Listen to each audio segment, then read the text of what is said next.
A night in with MauLer and the drinker, getting trashed with the web screen thinkers. A cheap night cause I'm feeling kinda thrifty, got a 10-pack of beers and a bottle of whiskey. Hop off the cork, have a glass of wine, as they'll say, I'll be fine. Trouble walking in a straight line before the Pinot Noir. It's open bar with our hosts, MauLer and the critical drinker.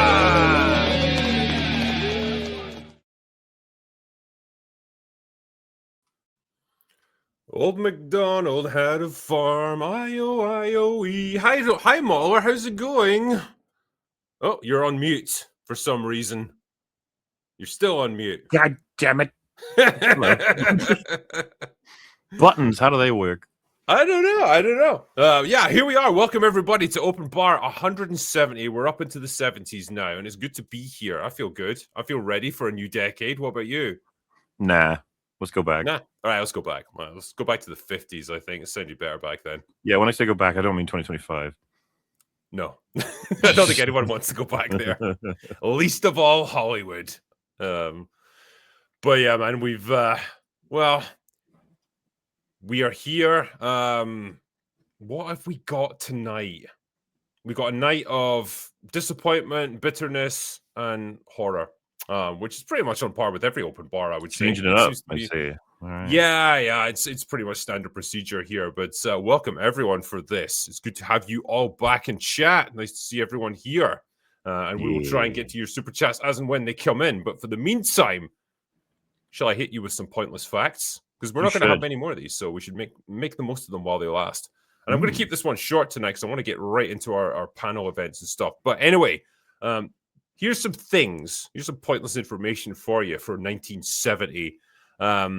Apollo 13 suffers a near fatal malfunction on the way to the Apollo moon landing.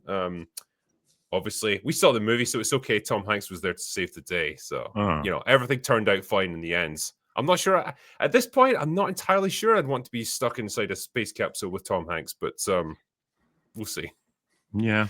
Also, the Beatles officially broke up in that year. I mean, is there a coincidence to that? I think there might be, to be honest. The Beatles and the moon, there's a connection? There's a connection there, I think. Yeah. There's a connection between Apollo 13 almost exploding and the Beatles breaking up. I just haven't quite figured out what it is, but I'm going to get there. Believe me, I'll figure that out. Get the team on it, yeah. They're pretty good at stuff like that. I was kind of curious as well because... inflation is a thing that we've lived with quite a bit throughout our lives, but especially the past few years when everything has just skyrocketed in price. But I'm going to take you back to the year of our Lord 1970, just to give you an idea of what things cost back then, right? You could get a loaf of bread for 9 pence. Wow. You could get a dozen eggs for 23 pence. They would cost you about £23 at this point, especially if you're in America. I don't know why eggs have become insane there. And milk, you would get them for roughly 5 pence per pint of milk. You could get a house for about £5,000 on average. You can't even buy a second-hand car for that now. It's great.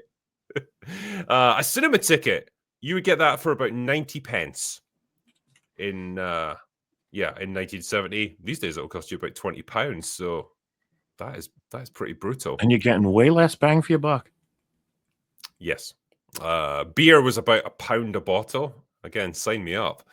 And weekly wages, they were about £40 a week. So just to put things into context there.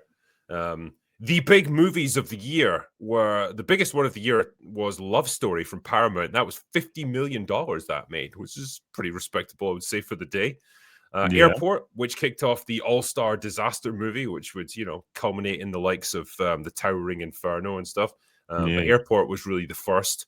MASH, obviously, you also got the MASH TV show, which I think the finale is still the most watched of all time, which is pretty damn impressive. Patton was another big movie back in 1970. Obviously, the biopic, or not biopic, kind of the biography of General Patton, and Catch-22, which was the classic war movie about the absurdity of war and how you can try and get out of it, but it'll never work. But people that were born there, because with this, we're so used to like the people now being super old, but once we're into the 70s, like we're kind of getting into the more modern era of actors who are still active today, and who are still relatively like mainstream. So Ethan Hawke, Uma Thurman, and Matt Damon were all born in 1970. So was Jennifer Yeah, we know them. Jennifer Connelly, still on top. Melissa McCarthy, not much. Nick Offerman, no. That's always a treat to see him. Will Arnett as well. Good guy indeed. And River Phoenix were all born in 1970. So interesting mix. Does feel like our batch has gotten younger for sure. Yeah, it's like we've crossed some invisible barrier. It's like once you get to 1970, suddenly the people involved seem young.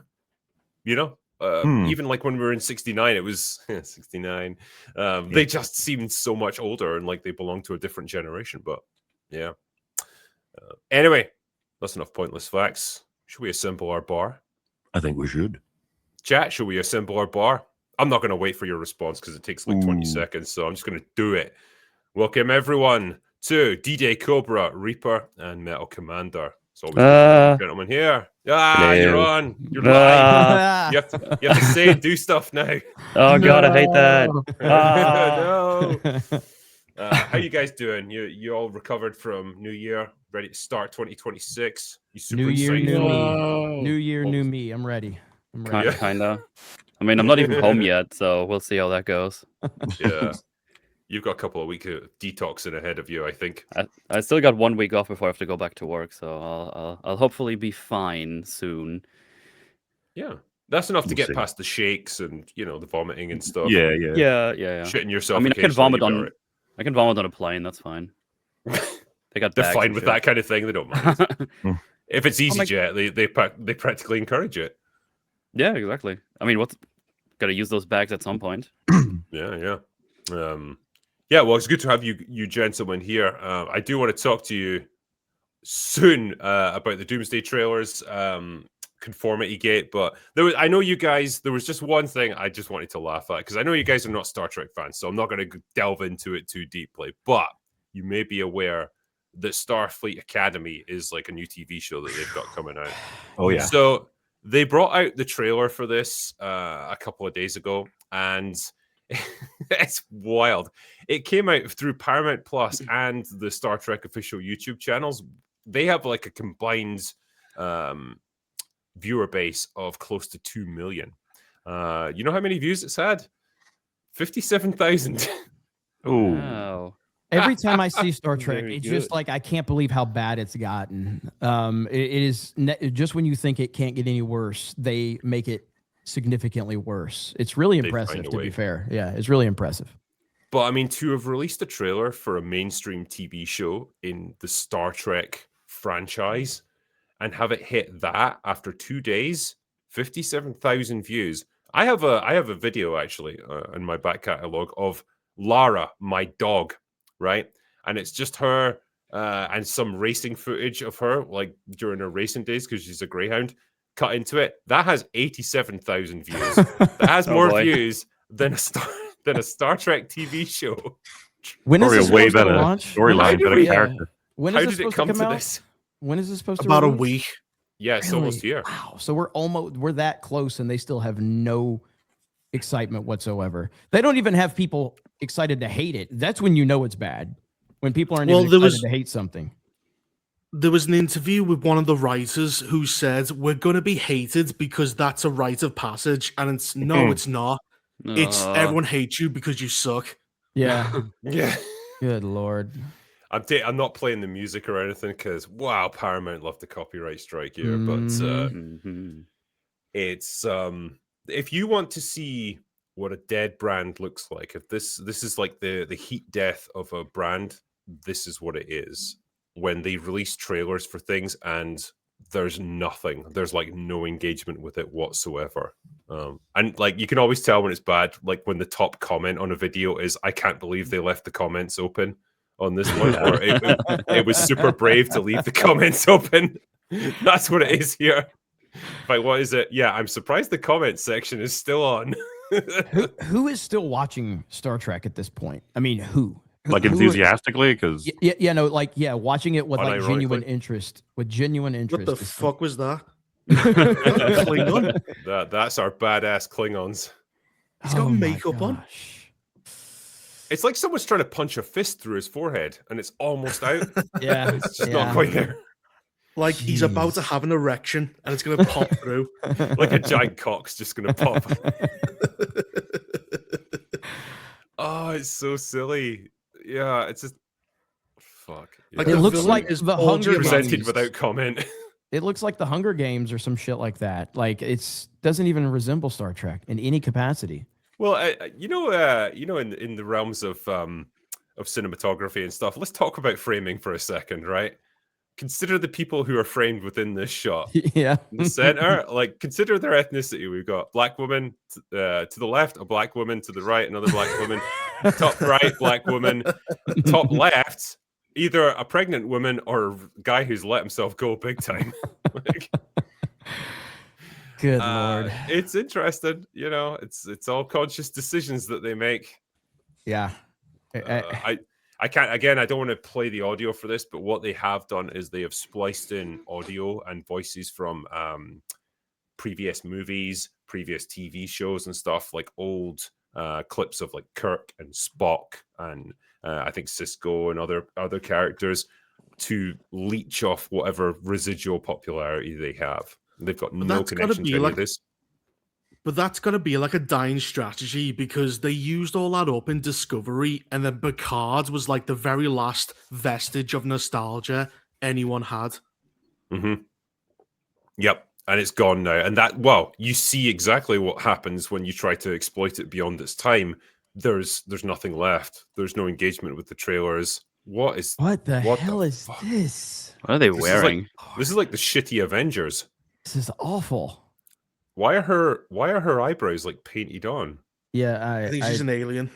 That's if like you- the only thing that marks her out as alien. She's got like weird eyebrows. Looks like they're wearing laser tech armor or something. Yeah, I think they are. I think I've seen this. They do like fight and shoot each other in this scene because Star Trek's more of a military in this. I mean, these are not people I would trust to have my back in a military situation. Jeez. Look at that. Wait. Let me put it back here. Look at them all trying to act all tough.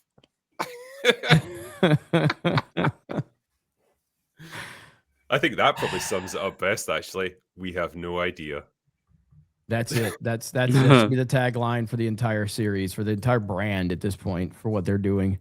When was the last time, so Picard, what was it, season 3? Is it the one a lot of people liked? Picard season 3? Sure, yeah. That was and probably that the wasn't last one. Yeah, and it's not like there was any hype for that necessarily. It was more just people started watching it and we were surprised, like, oh wow, this isn't terrible. I mean, it's not amazing, but like it's miles ahead of anything they produced in the past like 10 years. And that was Yeah, it. because the first season of Picard, they made him gay for Data, and then they killed him, downloaded his brain into a robot body, but the robot body was still Patrick Stewart at 90. Good Lord. Yeah. Oh, yeah, put that back there. Look at this cast of retards here. I actually paused that at the perfect moment.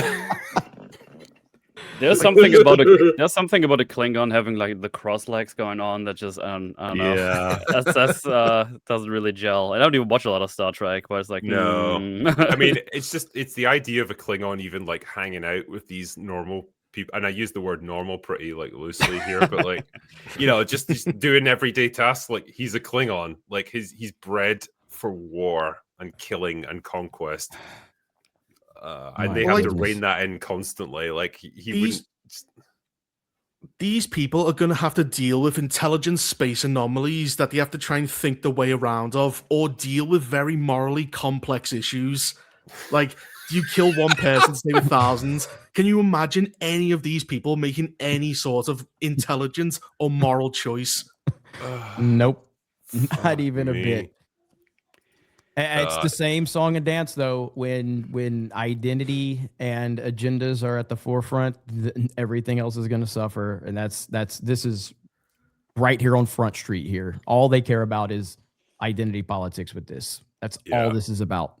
I know you guys aren't Star Trek guys, but like I do have to point out how fucking ugly and stupid and like ridiculously huge and empty these bridges are now. Oh, I mean, I watched Like, TNG growing up, so I mean, okay, so you sort of know how it's meant to look. Oh yeah, absolutely. So, yeah, this looks like a theme park ride. Is what this looks like. This looks like a fucking 1990s nightclub, right? Mhm. Where it's like everything's trying to be like really cool and like sleek and stuff, and it just looks barren and empty and soulless as fuck, and it doesn't make sense.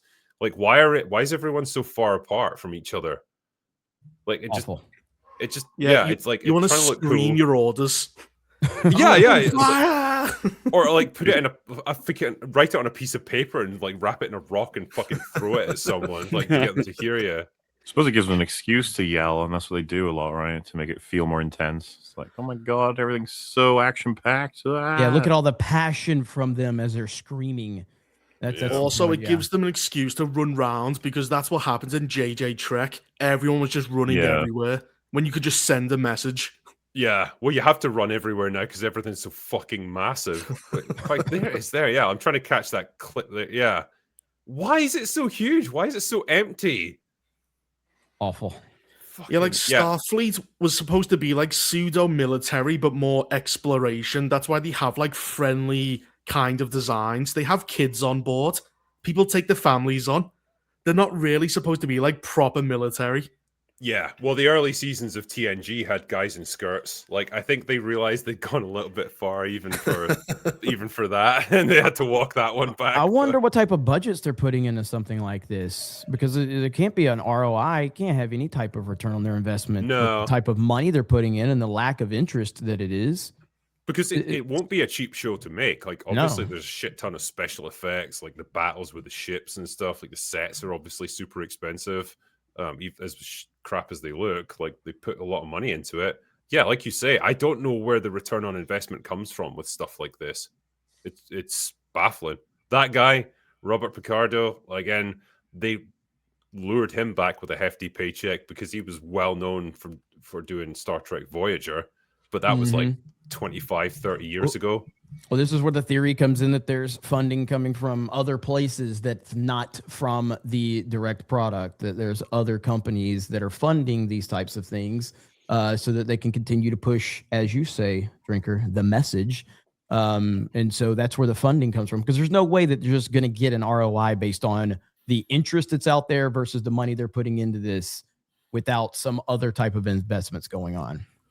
Well, does anyone remember Section 31? Michelle Yeoh was given $12 million to show up. Yeah. That's insane amount of money. She must have been laughing her ass off all the way to the bank for that one, because she absolutely phoned that shit in. I mean, I respect it. Like, respect the hustle. Michelle Yeoh, well done to you. If you got 12 million for that garbage, I respect it. But yeah, look at this. Well, this looks like similar to Star Trek Discovery, and that cost $8 million an episode. Yeah. Hey, Draco, would you star this for 12 million? I mean, for 12 million? Yeah, but I would go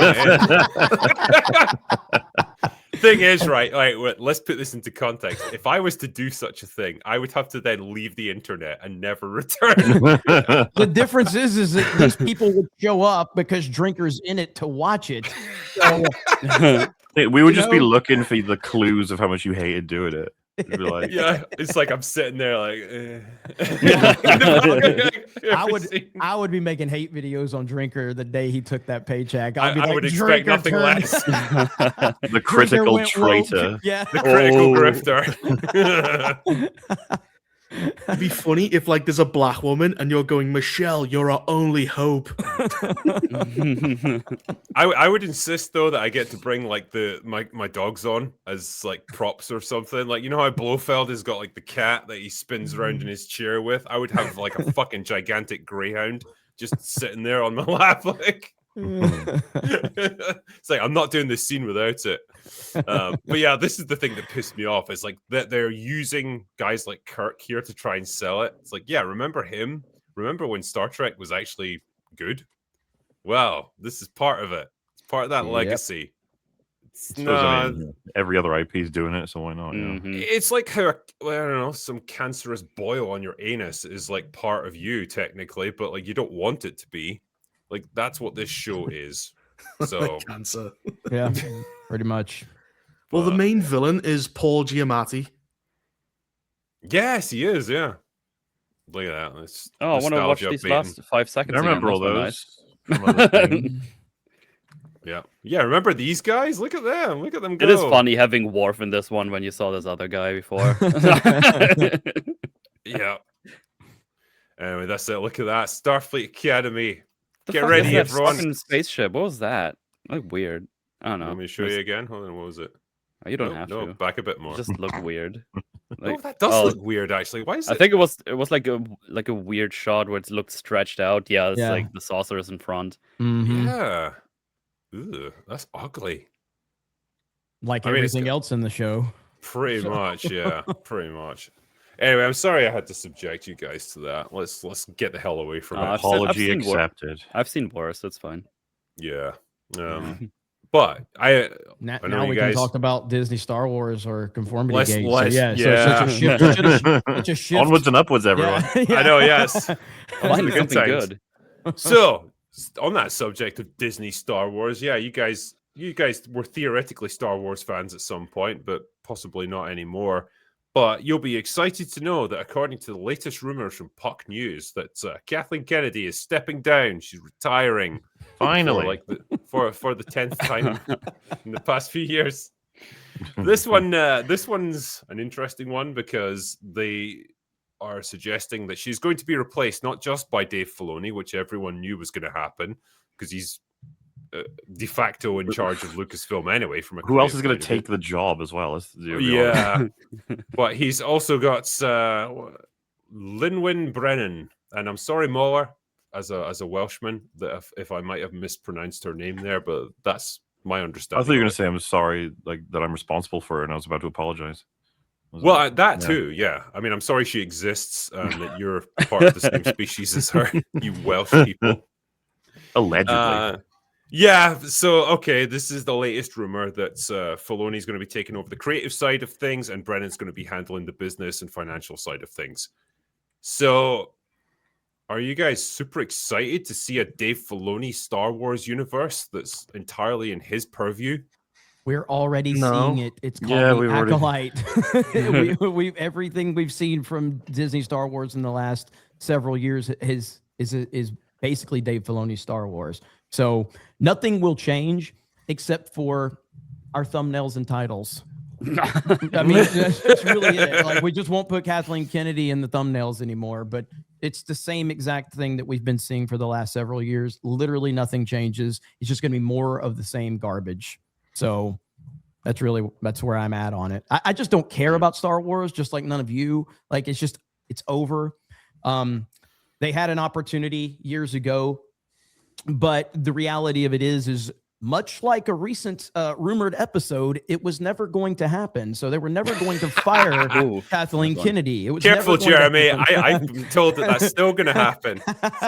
But Still possible. years ago, there was a lot of momentum that if Disney was actually in reality going to fire Kathleen Kennedy, that would have been a signal to the fan base. It's like, yes, we know we've screwed up, but that was never going to happen, even though a lot of us believed it was going to happen. And once The Rise of Skywalker came out and it failed, and they pissed off pretty much everybody at that point. You pissed off the Last Jedi fans. You pissed off the real Star Wars fans. Literally nobody liked the Rise of Skywalker. So from that point forward, yes, you had a small bump with The Mandalorian. And that was a lot of soccer moms that were eating up the Baby Yoda nonsense. But ultimately it was fool's gold. So there's just no saving Star Wars, unfortunately. And that's just the reality of where we are, in my opinion. No, I think you're 100% right. I likened it to like changing captains on the Titanic after it hits the fucking iceberg. It's like, okay, it's all yours. Good luck. You know? Yeah. It's kind of the way it feels. And yeah, like with Dave Filoni, as MauLer said, who else would want the job at this point? Like, it would be career suicide to take it over. It's like the ultimate poison chalice. But I guess he's the only guy who's around. he's got that kind of link to George Lucas, where it's like, oh, George picked his him whole for life. Clone Wars. He may as well. Yeah, Mhm. sure, yeah. But it's like, what is he gonna do? Like, Well, what's weird is he is, and again, I know they have this other woman, Brennan, whatever, Linwin Brennan, is that her name? So Yeah, she's going to Linwin be more Brennan. of the business side. I mean, Filoni's not someone that would typically run an entire studio of this level with his experience, but he obviously has that connection to George Lucas, and he's been involved in Star Wars for so long. But this other woman sounds to me, and again, you made some comments, I think, before we went live about, like, you know, I don't know a lot about her, but it's clear it 2 + 2 = 4. If she's taking over for Kathleen Kennedy, then she is lining up with everything Kathleen Kennedy already believes. So yeah, I described her as like, she's essentially Kathleen Kennedy 2.0, and she was specifically chosen for that reason. So Correct. Midnight's Edge have just done a video about her, or they talk quite a bit about the Filoni and situation that has her in it, and they've found a lot of comments that she's made about you know, how she sees representation in film and so on. And yeah, she straight up said that according to them, she made it her personal crusade to have greater representation for women in leadership roles within the corporate structure of the studio, and on screen, and in every facet of like the process of making films and TV shows. So the same mindset as Kathleen Kennedy, basically. Yep. Well, Kathleen Kennedy said a few years ago that she was willing to step down if she could find a puppet to control. And that's what we got. Yep. Like Lucasfilm is like the Hydra. You cut one head off, and now there's 2 of them. We get rid of them 2. There's going to be 4. Yeah. Yeah. I mean, it's just, I mean, I know what's going to be interesting is we have Mandalorian and Grogu coming out this year. And this is going to be the first major studio release in cinemas since The Rise of Skywalker. I have no idea how to judge this movie. Now, if this movie would have come out around Mandalorian season 2, I think there would have been a ton of interest for various amount of reasons. I don't know if that interest is still there. I have no idea how to gauge the interest for that movie. Then you have the Rey movie that's supposedly in development. I still don't think that's ever going to happen. You have the Ryan Gosling one. Did you see the report today of that one? The big report. Everybody's going crazy. Did you hear this? This is big breaking news. Ooh. The headline is it Sean Levy? Is that his name? The guy? Sean Levy, yeah. Sean Levy's Star Wars with Ryan Gosling will have, wait for it, Jedi and lightsabers. Oh wow! Oh, thank God. Oh God.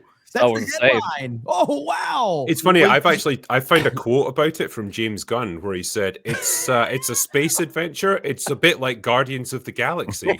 Oh God! It's like, who could have predicted it? I think James Gunn says that about literally every movie. So Like, yeah, I mean, with all, go ahead, Reaper. I was saying, does Starfighter take place after episode 9? Because if it does, then that means Rey's probably going to show up. Well, the answer is, who fucking cares? But it's all. I don't know. I don't know where any of the timeline is with these with anything anymore. I mean, so I have not seen. I didn't watch the Ahsoka series. I didn't watch Mandalorian season 3. I think there was a Mandalorian season 3, right? Damn, you didn't even watch it, huh? I didn't watch it. I didn't watch Book of Boba Fett. I did watch The Acolyte because I love a good train wreck. But yeah, so I'm really kind of out of touch with a lot of what they've been doing creatively. When they do make movies, though, I will be more interested to see those because the disaster will be far more enjoyable and it will be tangible. So if Mandalorian does $500 million worldwide, that will be a colossal disaster for Lucasfilm, and you can't spin that like you can a Disney Plus series where you can fake it and because you don't have the real numbers. So it's far more interesting to me that they're having these movies released so we can actually see if they are something like the Marvels, you know, where it underperforms so bad that they can't sweep it under the rug. That'll be interesting. Well, isn't the average Marvel film only earning about 400 to 500 million? Like, say that again now? At this point, I think you're being generous. Yeah, like the average Marvel film is only earning about 400 to 500 million. Like Captain America: Brave New World earned 400 million, and Fantastic Four only earned 500. Like that seems to be the new average. So they might try and explain it like that's just the new average of Star Wars going forward, 400 to 500 million. Yeah, I mean, the reason I say I just don't know is because Mandalorian is hard to figure out because of the Baby Yoda element and the normies, you know, that could eat that up. I really don't know. Like, I don't feel that the interest is there, but the Baby Yoda element is going to bring so many non-nerds into it and so many general audience. So it's hard to tell. But either way, if it does 500 million, I don't think they can spend that one at all. And I think that they're with Sean Levy's movie. If the Rey movie ever comes out, isn't there an Ahsoka movie that's supposed to be in development right now too? We're getting another season of Ahsoka. So is it? So it's Ahsoka season. Isn't there a movie that's going to have her in it? If I'm not mistaken, love. There was a movie with her, and that's a good feel question. Like there I'm was not sure. Dave Filoni is supposed to be directing it. I think. Maybe I'm wrong about that. It could be the Mandalorian and Grogu. They take place in the same timeline. Mandalorian and Grogu. They might be showing up in their stuff. Okay. Like he'll fill it with cameos. I mean, he'll use every dirty trick in the book because he doesn't have any characters. Mandalorian is not a character. Grogu's a little shit. I mean, the film has absolutely nothing, and it'll just rely heavily on member berries. I mean, the trailer was fucking nothing. Yeah. Just like, is this just 3 episodes you just stitched together that just never released? Oh, by Drinker? That's our show now. Sorry. Reason my camera was freezing there, and I was trying to get it back on, but it flamed me out. I might actually. That's fine. We'll do your show without you. It's all right. Jump out of the stream and then come back in. It's the only way to get it working. Damn it. We won't say any gamer words if you have to leave for a minute. No problem. Oh, that's the only reason I'm here. All right, give me one. Yeah, but yeah. So I mean, with all of these movies, how many productions have we seen from Lucasfilm that have failed to even happen? They've made big announcements. By the way, really looking forward to Rian Johnson's trilogy. Can't wait for that one. You know, well, I mean, it's funny you would try to ask whether or not you got this Rey movie crossover. Whatever. It's like yes and no for every single thing you could ever ask about a potential movie. Yes and no. Exactly, because we really have no idea. Because they really, I mean, Kathleen Kennedy's leadership has been disastrous, and that's being nice. That's actually disrespectful to the word disastrous to compare it to Kathleen Kennedy. That's true. But yeah, so I mean. Again, Ryan talked about this the other day, Ryan Kennel, and he's 100% right that literally nothing's going to change. It's just going to be the same. Dave Filoni's been doing this job for the last several years. He's been the creative director at Lucasfilm. He was heavily involved with The Acolyte. We've seen what he has been able to produce, and he hasn't produced much. I think the one thing that people have liked is Andor. I didn't really like Andor, but most people that watched it liked it. I know MauLer liked it.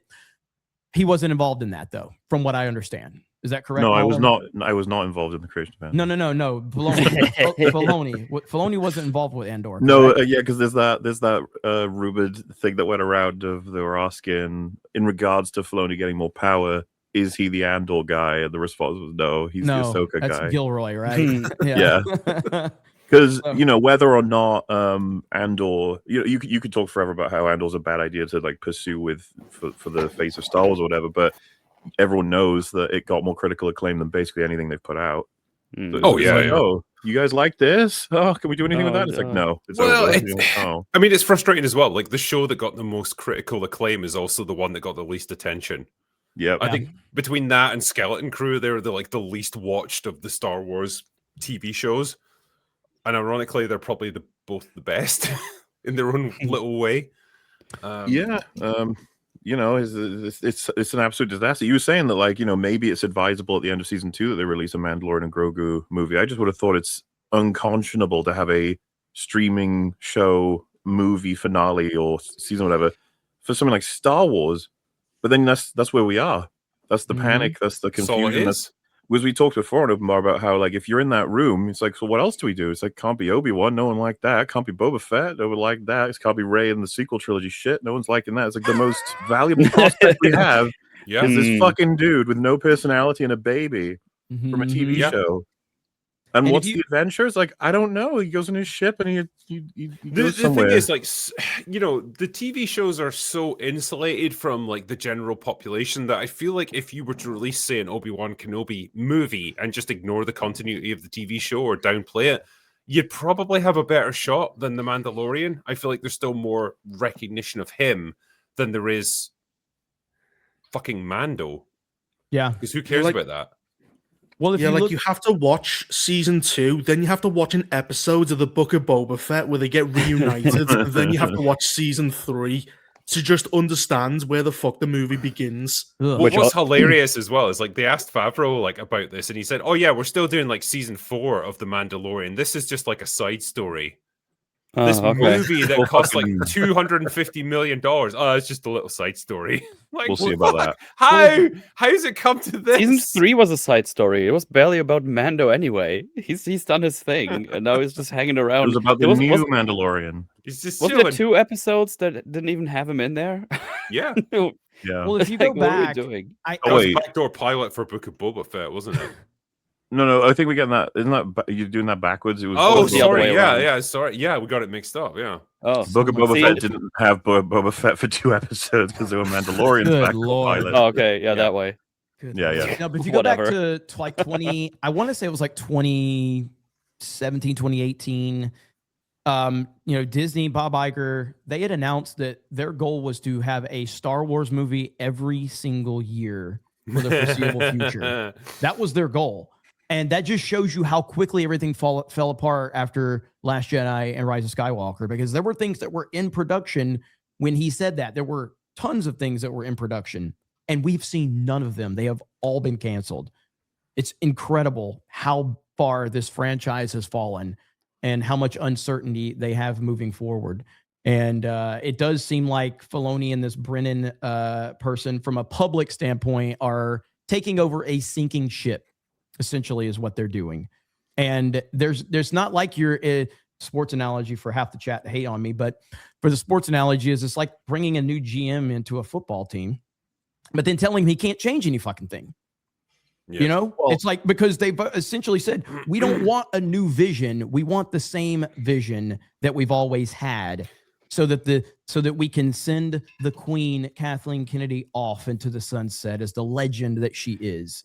So they're just going to go walk into a buzzsaw of being criticized because it's just going to be dog shit. Mm. And one small edit to the analogy that Drinker created with the Titanic switching captains, I would say the iceberg is also Dave Filoni. So We're going to put the iceberg in charge of the Titanic. The last thing they'll be expecting. I did like this one here is shout out to Razor Rhea for 50 Australian dollars, I think it is. I'd say Star Wars and Kathleen Kennedy is a clusterfuck now, but that would be an insult to clusterfucks. Exactly. What do you guys Oh, think her man. legacy will be perceived as? Because Greatest There's coffee that. maker in Hollywood history. I it's not know, already but like, set. She's like, No, fuck. no.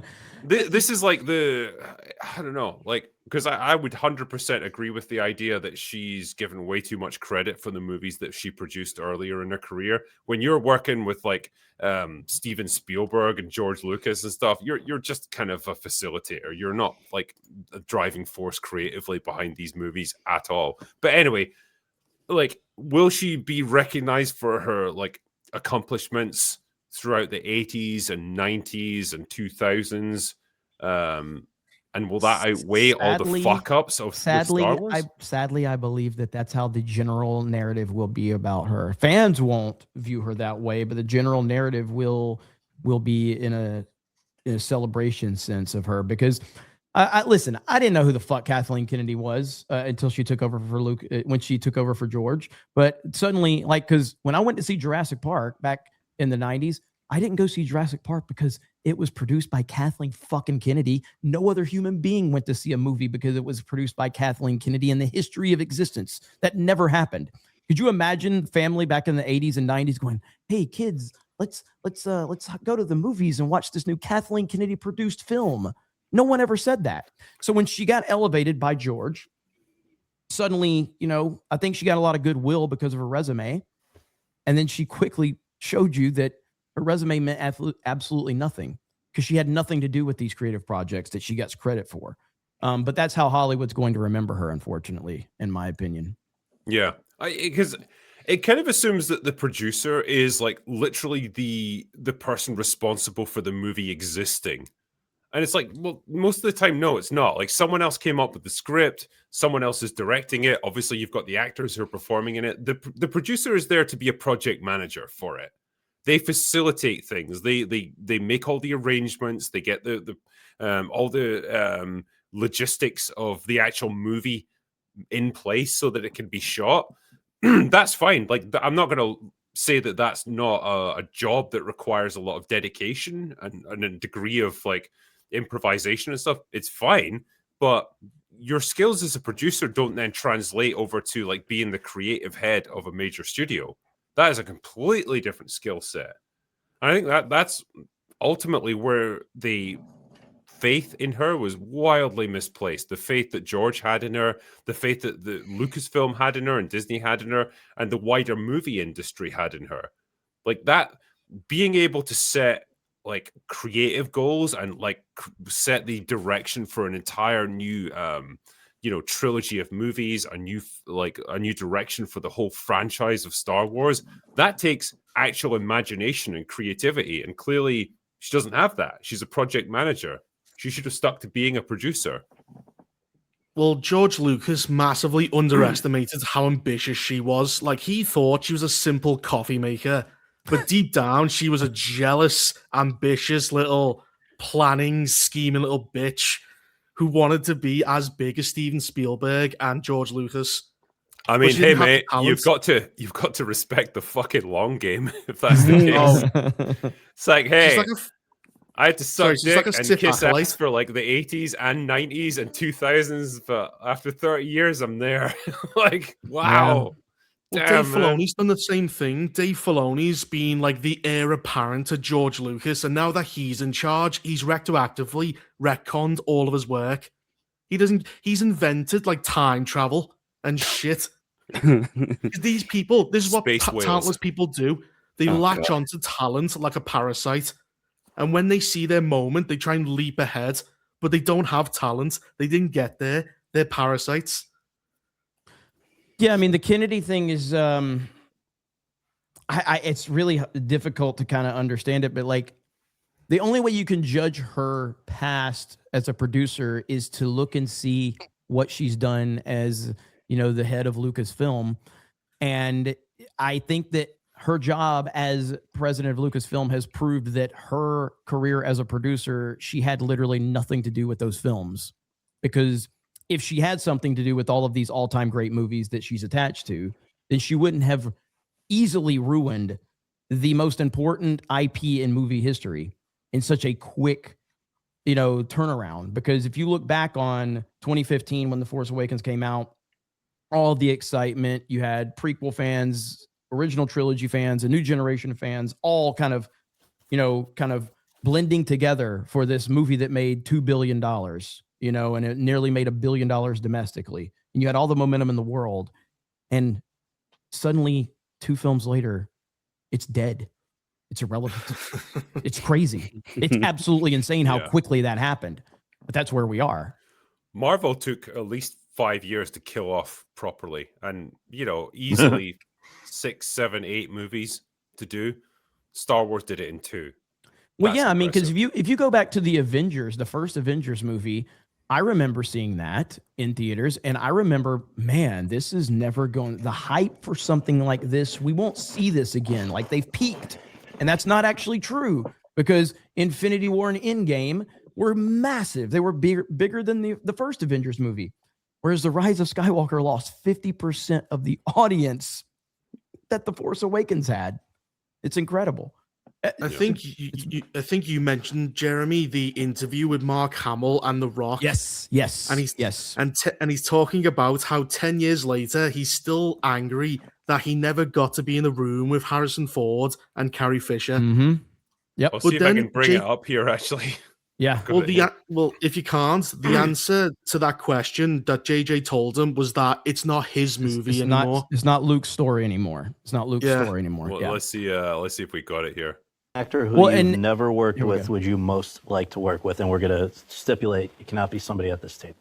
Well, in the sequel trilogies, Harrison Ford. Yeah, oh yeah. Because I only had 2 cameos in the middle one. We never. I said, aren't we going to have a moment where all 3 of us get together to raise the roof? It'll only take 30 seconds. Yep. And JJ said, well, Mark, it's not Luke's story anymore. I said, Star Wars was an Obi-Wan story, but Alec Guinness had a crucial, Man. Nobody listens to me. Bro is still angry. Well, to be fair. I'd be angry too. But what I was going to bring up is you can tell all of them are like, the fuck are we supposed to do with this? I know. It's so out of pocket because he didn't even answer the question as it was presented. He said, I'm going to take this opportunity to throw some shade. Yep. But yeah, so if you look back for The Force Awakens, trying to remember his name, the screenwriter, I believe, Michael Arndt. He also did Toy Story 3, and he was brought in to do the story, I believe, for The Force Awakens. There's articles with his quotes where he said that he had Luke too focused into the story, and they eventually moved on from him. And he said that they told him that Luke was taking too much attention from the new characters in his versions of the story. And they eventually got rid of him. And I believe like they bring Lawrence Kasdan or whatever in. But yeah, so that was the whole thing, is they thought that Disney executives thought that Luke Skywalker was taking too much attention away from the new characters. Spoilers. That's because he's Luke fucking Skywalker. Of course he's going to take more attention from characters we don't care about. That's no reason to sideline him, though. But that was their theory. And I believe this was even before JJ even came onto the project. So that lines up with the whole vision of we don't want to tell Luke's story anymore. Yeah. They should have worked with that instead of working against it, right? Like the fandom's love for these original 3 characters. You weren't going to be able to change that. Why the fuck do you think you could? Yeah. It's like you can't have them in the movie, and like you've obviously confirmed that they're characters who are still in existence, they're still around, they can still be used, and then just not do anything with them, and just it's the ultimate cock tease for the fan base. Like, why even present that to them if you're not going to use it? Yeah, if you don't want to use it, it's like the easiest way to get your old fans back in. It's like, here, we give them like a nice little send off. Like, the actors are all pretty old, right? So let's give them a nice little thing. Let them get all together. Maybe, give them a moment after one of the best friends of them fucking dies. But no, give fucking Ray a hug. I honestly think you would have done better if they'd had the entire sequel trilogy feature the original actors, like, and then by the end it hands over to Ray and Finn and whatever, and then you can start a new trilogy with them. Like, you've built them up slowly over the course of those 3 movies, while also giving those original characters like some great adventure to like give them a send off, and then then it's up to the next generation. But to do it in this, I was going to repeat what I say. Cobra Kai. It's exactly how Cobra Kai did it. Yeah. It's exactly it. You start out with the old characters, you catch us up to where they are, you slowly blend in the new characters along the way, but never abandon the old characters. And then the audience starts to develop, relationships with the new characters while they're on this journey. And by the time you get to the end, you're ready to let the old characters go. And, you're okay with the new characters. The sad thing, though, like if they were to do a Cobra Kai sequel show where it was like literally now, like, okay, now it's time to move beyond the old characters and we're going to have it all be about the younger ones, it would be dead in the water. I do agree with that. But I think it's the same with Star Wars. But it's the same problem. Where I will say that Cobra Kai didn't have a massive following before Cobra Kai, though. So Star Wars had a massive following before. So if you were to do it the right way in Star Wars is a 10 times bigger brand than Cobra Kai or the Karate Kid. Sure, yeah. You know what I mean? So, because even me. So I remember when I heard about Cobra Kai, people are like, Jeremy, if you're upset with The Last Jedi, check out Cobra Kai on YouTube Red. What the fuck is YouTube Red? I don't give a shit about the Karate Kid. Those guys are still alive. I don't give a shit about this. I watch it and I'm like, this is the greatest thing I've ever seen. But there was nobody asking for that. But I see your point, because I don't think that anyone would care about Cobra Kai without Daniel and Johnny, you know what I mean? So yeah, but the point I'm leading into with this though is like, even now, like, I don't think anyone would really care. Like, this is why I think the Rey movie is never going to succeed for a multitude of reasons, but one of them being the draw of the sequel trilogy, if you can even call it a draw, was, hey, we get to see these original characters from the OT that we still care about, like Luke or Han or Leia. Like, they all kind of, like, one of them is at least in each of these movies. We're going to get to see them, at least. No one was tuning in to see what happens to Rey or what happens to Finn or whatever. And so now we've moved beyond that. So all of them are dead. Like, they're all out of the picture.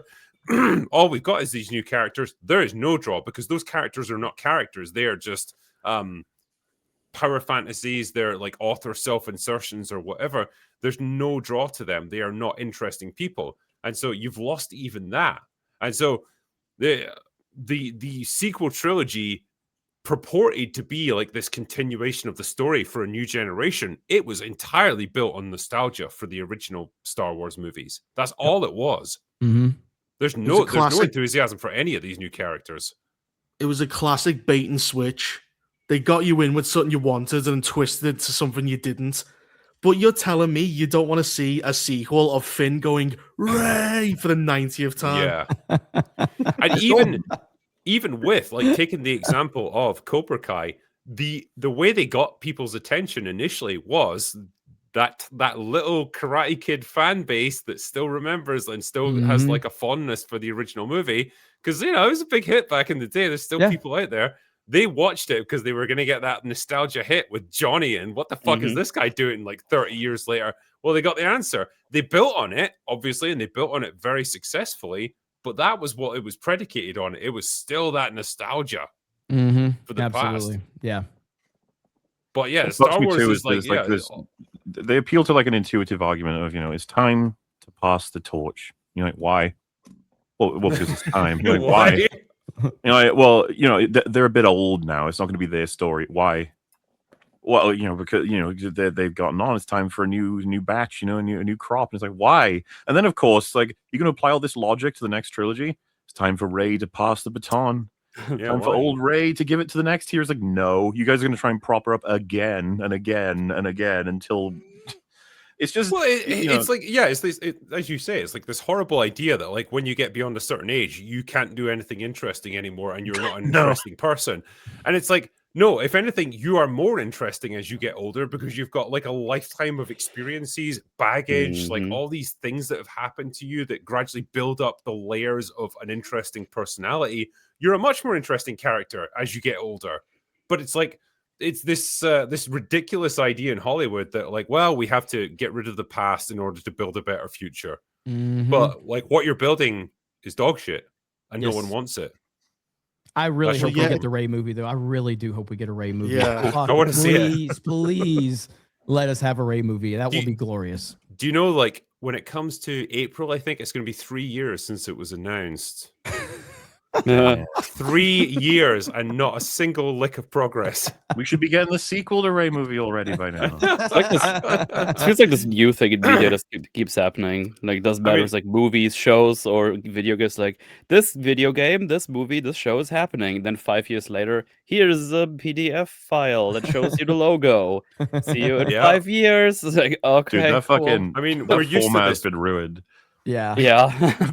The thing is, we're used to this with Lucasfilm, where they announce like 1 million projects and none of them ever happen. Yep. And I think that's become the default response now. Whenever they announce a new movie or a new TV show, your reaction is, "Yeah, sure, buddy." Maybe we'll get Solo Part 2. There's a big fan base for that, apparently. Holding on right. Yeah. Bring it on. Bring it on. I've to this day, I still want to get Acolyte Season 2. I love it. Don't. Please. Spend $1 billion on it. I dare you. Yeah, I mean, that's where we're at with Star Wars, where when you heard Star Wars announcements, 10 years ago, 15 years ago, it was like, oh man, there's so much there's opportunity here, there's excitement. Now you hear it and all you think about is all the ways it's going to be a comedy because it's going to be so bad. It's all we can do is laugh at it. For sure. Let me answer a few super chats before we move on here, because a few came in. Hey, MauLer and Drinker, I found a little bit of hope for 2026 that I have not seen anyone talk about. Ever heard of The Amazing Digital Circus, a popular show on YouTube, and the creators got streaming deals out of it? I have heard of it, yeah. I haven't seen much of it. Yeah. What's the deal with that one? Animated show about a bunch of characters that are trapped in like a program, I think. I don't want to say too much more because I'm just speculating at that point, but people in chat will know what it is. Okay. Good to see it going on there. Yeah, I'm tired of movies and series having the military be the bad guys, and it's always the US military, never say the Chinese military. Yeah, it's fucking funny how that works, isn't it? Mm-hmm. I pointed this out on... is pretty good right now, so I agree. Yeah, yeah. Everything. Excellent point, comrade. Yeah, I pointed this out on Twitter just the other day, right? There's that clip of 11 killing like 7 or 8 American soldiers, just having them kill each other. And the comment about it was like, oh, it's so satisfying watching her kill them. And I was just like, these are like just normal, regular dudes, right? Who are serving their country, just following orders. They're not evil. They're just there. They're caught up in a situation they don't really understand. And they just got brutally murdered by a fucking psycho demon witch. And you're cheering for that? Why? These guys had families. You understand. They had like wives and children and shit. Seconds before, well, each of the ones that got to see what happened to the prior one, they would have had all of their beliefs confirmed. It's like, we failed. We should have stopped this monster, but we couldn't. Mm-hmm. Yeah, I mean, like between Nancy Rambo and Hopper, somebody said they killed like 100 soldiers. I thought it was like 50, but still, like, insane, I mean, dude. it's an insane amount of soldiers that they killed, and they don't have to answer for it. But we'll talk about this new episode where they answered all the questions. We'll get to that in a minute. Yeah. Well, they answered everything.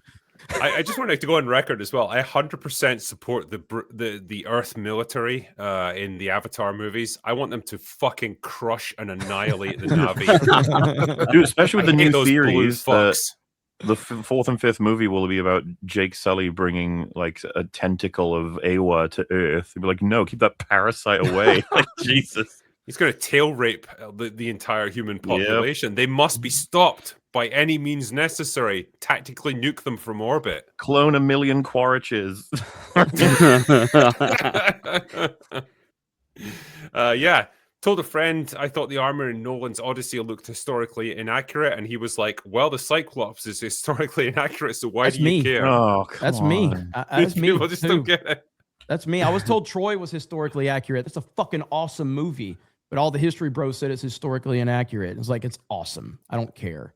Can we get both? What else is? Do you know what else is historically inaccurate? Homer's Odyssey is historically inaccurate. But it is. Like, look it up. Like, the armor in his story is historically accurate for the time period. There's a difference between, like, having like Spartan armor like 100 years earlier than having a black guy and a Chinese guy. No. I'm talking about the identity politics in it is dog shit. That's what I wish people would focus on. But you're kind of going down the same road, though, aren't you? Like, when you say, like, oh, well, it doesn't matter if the armor is inaccurate or the weapons are inaccurate, or in this case, the people are inaccurate. No, it's all the same thing. It's like, well, you're just like you're mixing and matching things. Elliot, Page in this movie is a disaster beyond belief for multiple reasons. I'm not going to get into it on your channel because we got a community guideline strike the other day on Geeks+Gamers. But shit. I'll just say that I got a lot of problems with the casting, and I am worried about the mythical approach of Nolan, but I don't give a shit about the armor, and I think 99% of people aren't going to care about the armor. If you were watching Troy and they had like a flak jacket, would you not care if it looked cool? Well, again, I think that's like I saw Drinkers tweet about it, talking about phones and stuff. I think everybody's going to realize that is ridiculous. Like, everybody watching that would be like, what the fuck are phones doing in this? But like, if you're talking about some armor, I think 99% of the audience isn't going to give a shit about this. Yeah, but like, do we base it on that, or do we try to go with Absolutely. What have we always said? We don't worry about what the 1%, the weirdos that are talking about identity and pronouns. No, but in this case, we're the weirdos according to you. No, I'm saying that my point being is that there has been adaptations of the Odyssey over the years. Do people reference those for being historically accurate? Like, the TV series Armand Asante, Like, did that make like $1 billion because everybody was happy about it?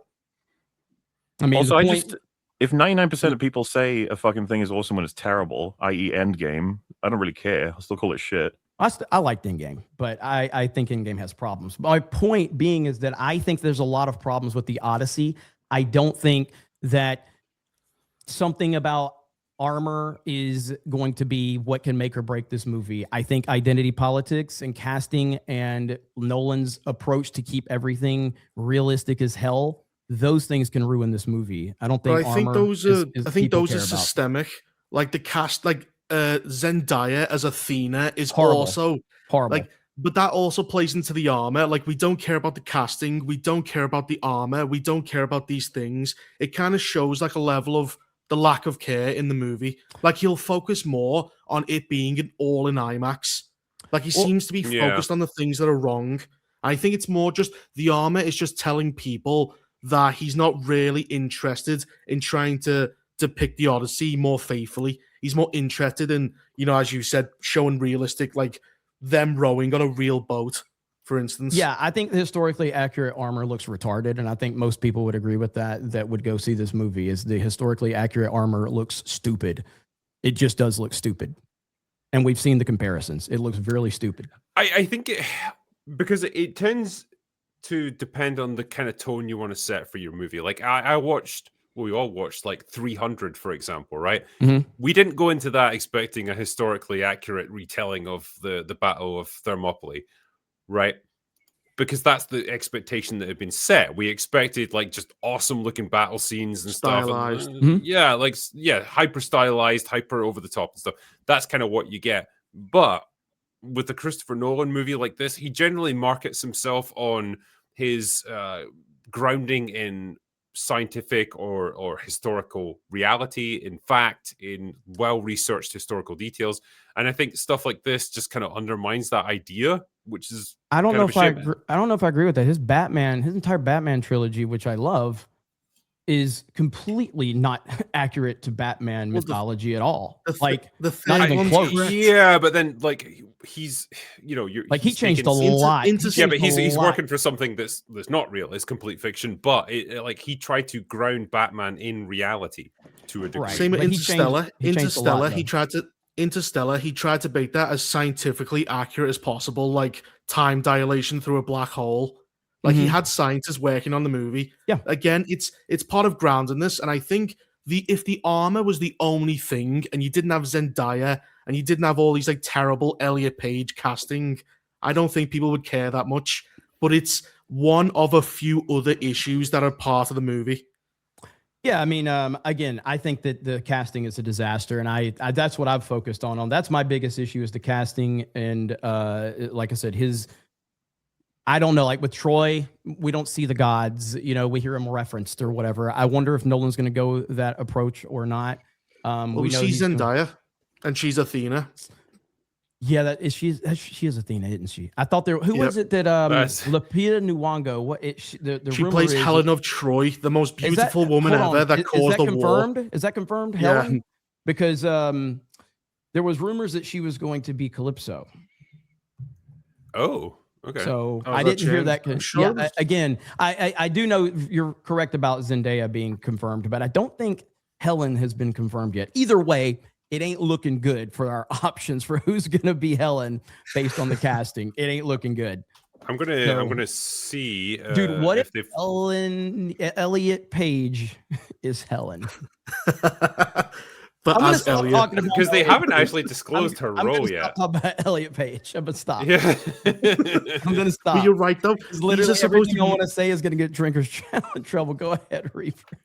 But you are right though. Like, this is supposed to be like Greek soldiers on a big quest by the gods, and one of them is a 5'5" woman in disguise. So yeah, there are problems with that I 100% would agree with. What do you think about the people saying that the armor that they've got looks dumb? I mean, I've seen the prologue. Or if you're talking specifically about the Batman one that everybody's going crazy over, I want him. I put it in my thumbnail the other day.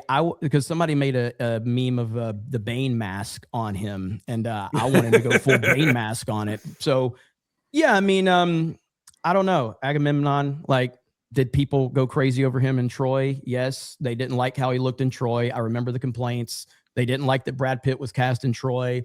They didn't like so much of Troy, and so I hear a lot of the same complaints about the Odyssey. I think it doesn't matter. A lot of the historical bros complaints don't matter. But they're welcome to complain about it. But they should be complaining about the identity politics bullshit in it, in my opinion. Well, yeah, I think whichever way you want to frame it, I think there's still like an atmosphere around this movie that hasn't existed around other Nolan films up until this point, and I think it's contentious. I don't know. I mean, again, it's hard to judge the numbers that they're thrown around because I know like there was a lot of reports. Like right now, it's #1 most anticipated movie of 2026 on IMDb, even over Doomsday. They said that it got 120 million views in the first 24 hours, which is double of Oppenheimer. The like to dislike ratio on the main trailer has a 97%, which is higher than Doomsday. Wow. So I don't know what people, the numbers are the numbers. And so normies don't care. So yeah, and that's my point. Maybe that's what it is. Yeah. That's my point. So like Batman bros hate Nolan's Batman. They hate it. They tell you how terrible it is. These abomination. Batman bros hate Nolan's Batman. But The Dark Knight's still the greatest comic book movie of all time. It just is. So I don't know how that. I don't think that's that super true. As in, Batman Bros hate Nolan. Yes, they do. They just accept it as they treat it as an alternate, non-accurate version. Well, yeah, and that's my point, though. Like the same complaints that I'm hearing about the Odyssey, I've heard about Nolan's Batman, and they're not wrong, but it's not something new. Like, look at Bane in The Dark Knight Rises. That ain't Bane. It just isn't. Yeah. Joker, Heath Ledger's Joker wasn't really Joker. There was a lot of things that Nolan did in his Batman trilogy that were not accurate to Batman mythos in any capacity whatsoever, but he got away with it because people liked the movie. Well, but like, don't they simultaneously think there's not been a single accurate movie adaptation Batman yet? I mean, I think that there's a good... Like the closest we've come is we've had Batman and Robin, okay? Like, I know. That's honestly my pick. I can't believe I'm going to say this, but there's a lot of elements of Affleck's Batman that a lot of people would say are very accurate. Now, I don't like Affleck's Batman, but a lot of people would say that. But most people would say Kevin Conroy's Batman. What you're looking for is animated series Batman and Arkham games Batman. They're the ones that people would say are the best, like transfers through media from comic. But as far as I know, we've not got a movie Batman yet that people point to as like that's the comic Batman. Yeah. I think most people say Affleck, even though I disagree, but I don't think it's as universal as the argument that you're saying for sure. I think most people say the most comic accurate Batman on screen is Ben Affleck's Batman, and I don't. I think that's I think it's just down to the physicality of him because he's a fucking beast. Yeah, he's huge, he's big and imposing, and like I think they captured like the playboy millionaire side of Bruce Wayne pretty well with him. Yeah, and I don't think that's a universal take, but I think if you took a poll of like widespread Batman fans and said if you took Keaton and Bale and Affleck and Robert Pattinson, which one is the most closely linked to the comic Batman, I think Affleck would win that vote. I hate to say it, I think they're right. Yeah, I think that's right. Like, I love the Keaton movies. The Christopher Nolan movies. Yep, they're well constructed films. I kind of see them as just like an alternate take on Batman rather than being an authentic thing. Like obviously the fucking Val Kilmer and Clooney ones, we won't talk about them because they're just... How dare you? Let's not worry too much about them. And Pattinson, like that's just... Again, I see that in the same category as the Nolan movies, where it's like it's an alternate universe, fucking weird spin-off version of Batman. I don't see him as the legit version. Affleck's probably the closest you'll get on screen. Yeah, probably. I would agree. And even though I hate movies. Even though I can't stand his Batman, I would agree that he's probably the closest to the version in the comics that we've gotten outside of Arkham and the animated series. Arkham's the best Batman ever made, though. Let me do a couple more super chats before we move on here. The Big Hat Legion says, I turn the big 4-0 tomorrow. Congratulations, sir. Thanks for all the years of laughter. No fake MauLer quote. Just cheers to my friends. Wow, good stuff, man. I hope you have yourself a great birthday. It doesn't hurt turning 40. You'll get there. Don't worry. Here's what I do for a Rey movie. It opens with Rey's death. It's never explained how she died, nor is it treated as a big deal. The next 2 hours are all about Jar Jar Binks. Well, why don't we just do to them what they did to the original heroes? Call it the death of Rey, and it opens with their death, and then we have all the original characters we care about trying to find out what killed Rey. Whole movie's not about her at all, and then the next movie they say nobody. Wait, MauLer. Someone kills her, right? And we have to get Benoit Blanc into. Oh god! Fuck that. Ryan Johnson could direct. Lightsabers out movie. Yeah. Listen, the first of the trilogy says whoever killed Rey isn't coming back, and then the second movie says no one killed Rey, and then the third movie says Palpatine killed Rey. That's our 3 movies right there. Yeah. Mark says, have you spoken on Chloe Zhao becoming chief creative officer at Kodansha Studios end of last year to adapt the IP like Akira and Attack on Titan? Jesus. What do you think drove that move, given her record? No fucking idea, because she's got absolutely nothing in her catalog to suggest she's even remotely qualified for doing that. Have you seen, I think, is it pronounced Akira, Mr. Drinker? No. You've seen Attack on Titan, right? Yes, I have. So we can together share the pain of those two getting adapted horribly. I don't want to see them adapted in any way into live action. How did you guys feel about great with the anime? How did you guys feel about the anime for Attack on Titan, the ending? I've seen about half of it, so I'm not completely caught up. So I hated it. No spoiler. You don't have to give spoilers, but yeah, spoiler. It was always going to be contentious, wasn't it? Yeah. But I can't remember where I left off, but I was fascinated with Attack on Titan for the first several, like probably the seasons are so jacked up. How many seasons of Attack on Titan is there total? 5? I think there's 5. It was like 4, but they split them into like 3 parts and then 2 movies. Yeah. So it's, Yeah. I want to finish it. I think I still need to finish the final season. I was starting, the more that they were answering questions, the less interested I was. The less mystery that was involved, the less interested I was, if that makes sense. I'm not getting into detail. Yeah, the final season is batshit crazy with the amount of jumping around through the timeline that they do, the amount of additional lore that they pile on, like all the different rules around how the Titans function, how you can absorb the power of them and stuff. It becomes insane. Like you have to have a fucking spreadsheet to keep track of all the different rules and how this all works and everything. But yeah, it comes down to an ending that I sort of pictured happening, like the way they built it up. So yeah, I could see why it was going to be contentious, but I don't think you were ever going to satisfy everyone with a storyline like Especially that. how big it got too. I mean, that was a huge show. They have a secret episode coming out here. Oh, sorry, that's not. Never mind. That was something else. A different thing. That's another thing. I'll do one more and then we'll talk about that thing. Yeah, after 15 plus years of using M4s, I still have no clue what Nambo was doing after loading a mag and reaching for the carrying handle. Nowhere near the bolt release button is. So she wasn't using an M4. She was using an M16 because that's, I guess, what you'd be using in the 1980s. Like M4s didn't even really exist at that point, did they? Or they weren't in widespread use. So that's what I always understood. Like that scene where she's reloading, where she's firing at the mind flayer. I think she's trying to brace her hand against the carry handle so she could push down harder on the bolt release with her thumb because she's fucking weak and she could barely even hold the gun. I think that's what she was trying to do. Like, so bad. Correct me if I'm wrong. Like I must have watched that in slow motion like about a dozen times, and that's the best way I can understand it. But hey, I could be wrong. Here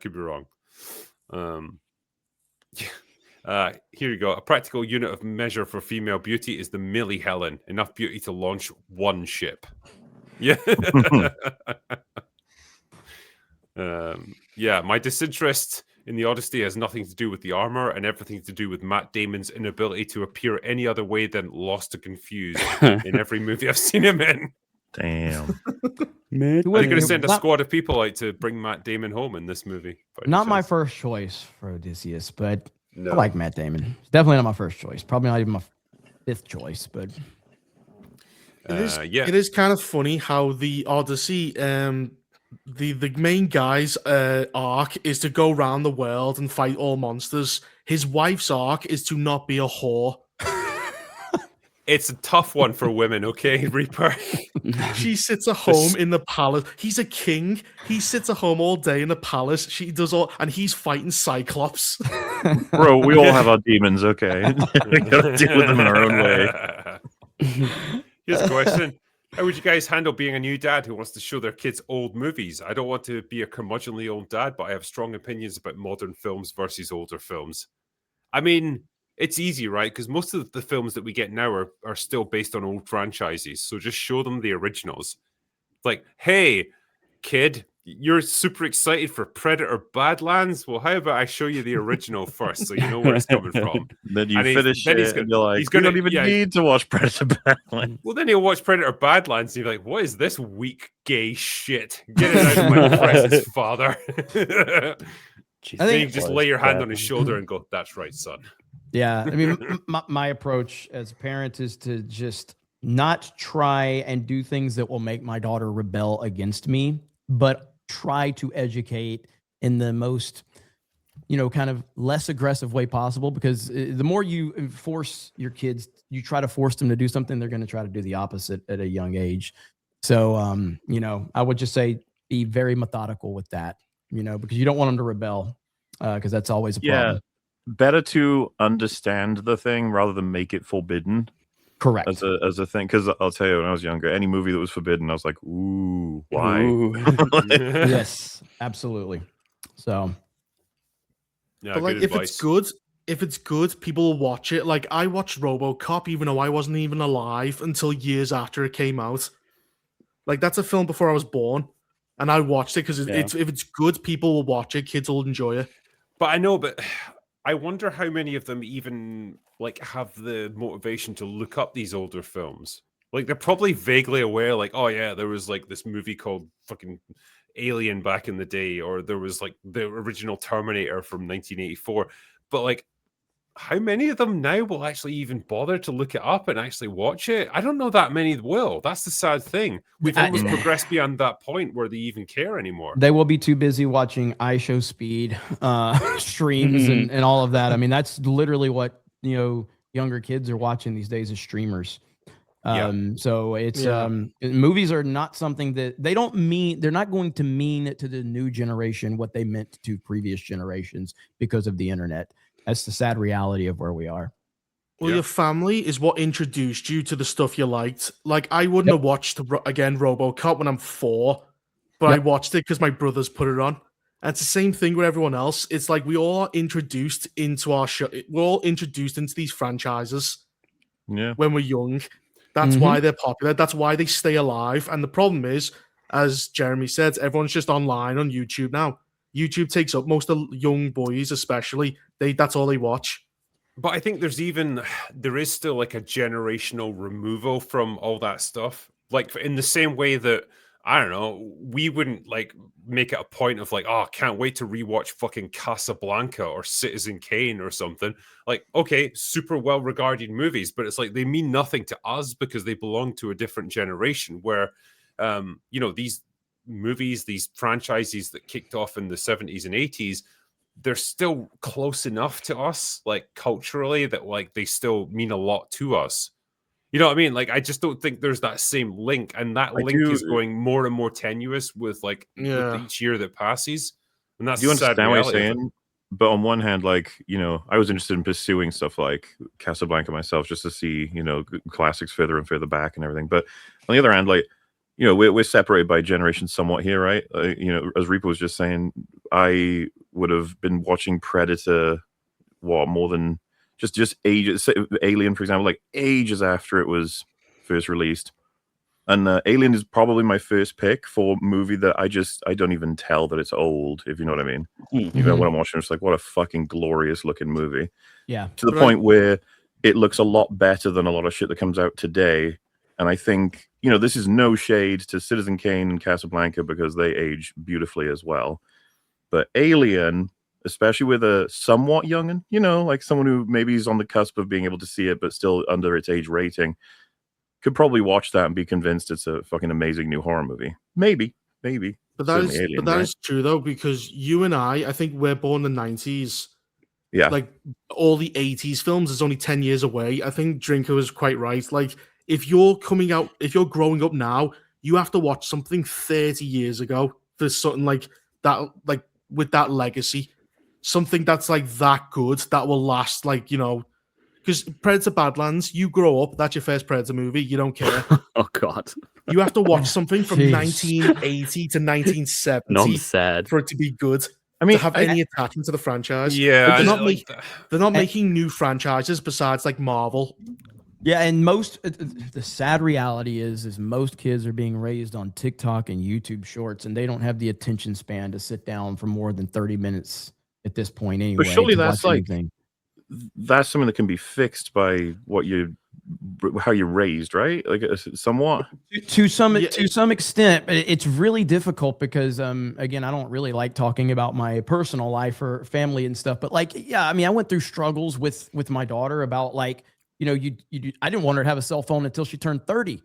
But, you know, you do that and you're alienating them from everyone else, unfortunately. Yeah. And then that creates them being the weird kid at that point. So it's like, it's a very fine line to keeping them away from a lot of the things that literally all other kids are doing by, you know, keeping them somewhat connected to that world, but also showing them the world that you want them. It's a very tough needle to thread.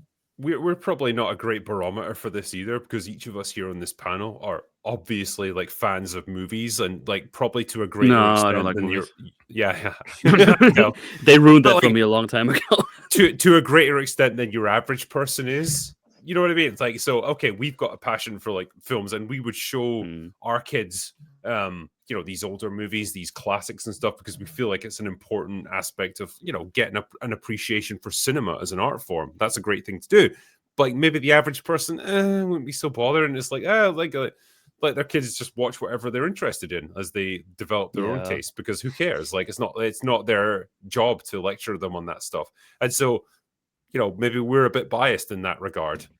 Yeah, like, I mean, the amount of times I just hear from my let's call them normie friends, I guess, when they talk about movies, like, oh, what did you think, man? It's like, yeah, I thought it was dog shit. It's like, oh, why? Oh, this. and then they just say, yeah, but we have no standards anyway. It's like, great, thanks for ruining movies for everybody. That's awesome. Because like, I'm like now the friends where like when they talk about stuff, I just shut my mouth, and then when they ask me, it's like, what did you think? It's like, you know what I think. It's like, okay.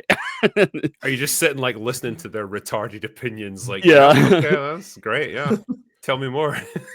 Like, if we weren't as passionate, would we have sat through She-Hulk? Would we have sat through Velma? That is the perfect word.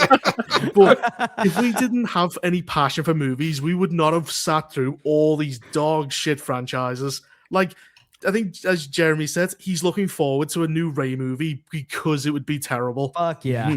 Fuck yeah. You know, that's us, like, as the point of view of content creators, because like we can watch something like Ahsoka or Acolyte or the Rey movie, and like you just know, like, okay, I would never watch this if I didn't have to, but like people are going to get a kick out of watching us. That's review the thing, it. yeah, because not only but us as content creators, one thing, but there are hundreds of thousands of people that are looking forward to watching our reaction, but not looking forward to watching the fucking movie. They just want to see us rip it apart, because that's how disinterested so many people have gotten to this place. So, and that's Hollywood's fault, nobody else. You know, to an extent, it's Hollywood, baby. What you were just talking about, Drinker, there's probably like a healthy, good version of that, in the sense that, say, for example, we're like, oh, I love this movie from this decade. And then someone who's 20 years older than all of us is like, don't you know, that movie was made because of these films from 20 years earlier. And you're like, yeah, oh, right, I didn't know that. And then a guy who's like ancient is like, don't you know, 20 years before that?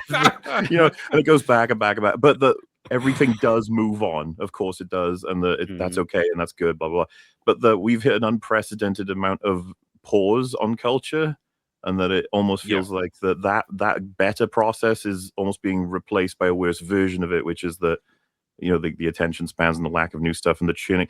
Fucking Nick Diori was showing me all the skins on Fortnite and watching Darth Vader doing the fucking whatever popular dance with Vecna. Whatever the kids are doing these days. To the point when he would have some stuff and they're like, do you even know what that's from? And he's like, no. Damn, dude. Yeah. That's the state of culture, as a blender of everything we ever knew, to the point we don't even recognize any of it anymore. Well, yeah, partly it's just because it's the layering effect of layer upon layer of culture, which is just movies that reference previous movies that reference movies before them, and it just builds up and builds up, and how far you're willing to delve down into these different layers depends on how passionate you are about film as an art form or storytelling or just movies in general, whatever. And there's obviously fewer and fewer people that are willing to delve to those deeper layers to learn the origins of a lot of these tropes, these storytelling techniques and stuff. They just don't care anymore. And they're not going to want to go as far as that. And yeah, changing perceptions of what even entertainment is. We've seen it when we talked about the box office for 2025. That was a dog shit year for movies in general.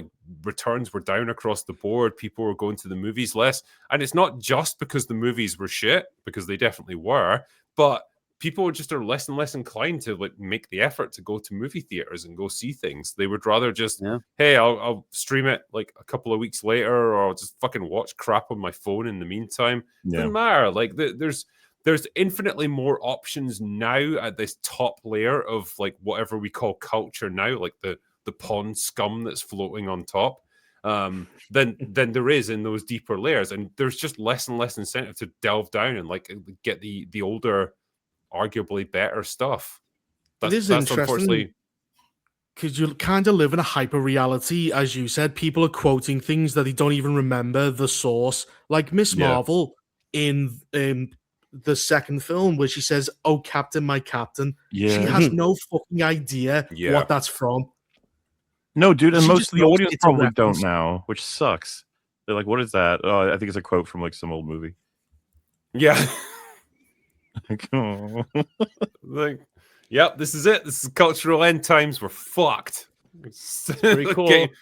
Get your doomsday bunker ready, by the way, because we're done. It was a good run, boys. Yeah, culture. We'll get them next time. Yeah, I don't know. Maybe there'll come this snap where people suddenly decide right, enough. We've done enough of this.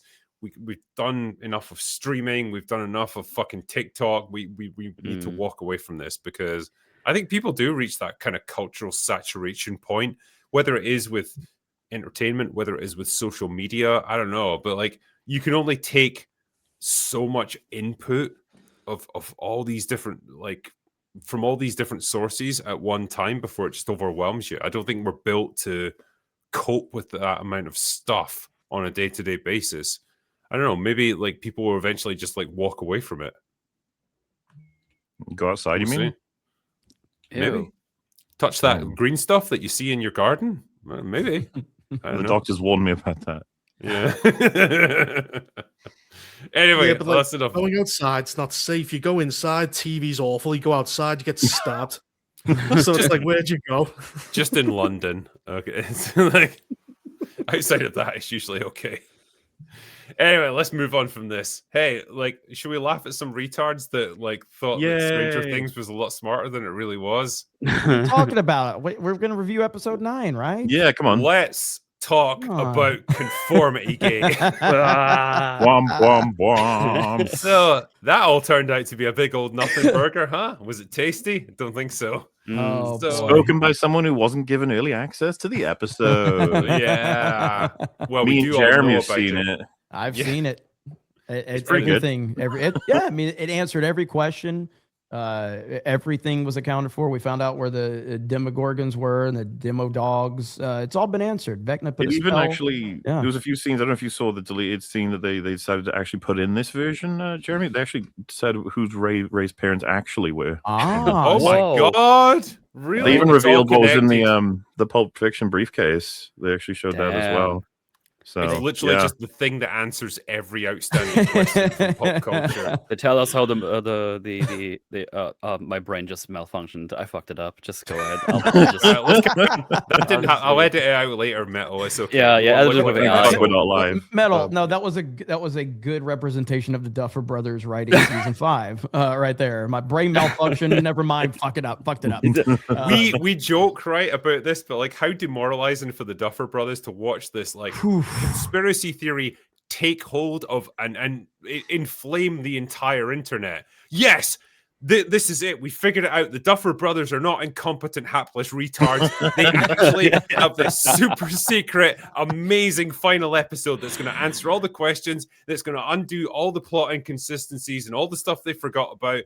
All of it is going to be answered in this amazing episode 9. And then the Duffer Brothers have to go, maybe not so much.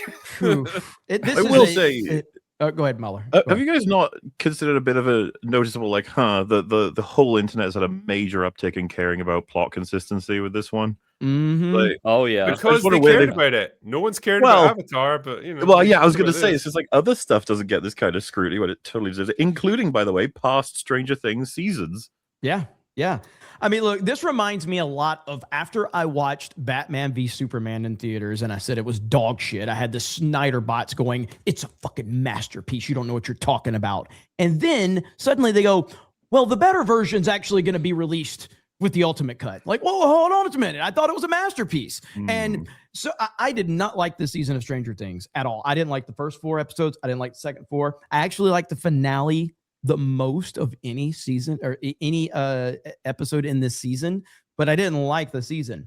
But a lot of Stranger Things fans initially were like, oh, this is a masterpiece. And it's like, then suddenly you see this massive discussion going on about, they didn't answer this. Okay, well, they didn't answer that. Okay, well, they didn't answer this. Okay, well, yeah, but okay, well, here's what's happening. Vecna has a spell. It's all fake. Like, what happened to it was a masterpiece?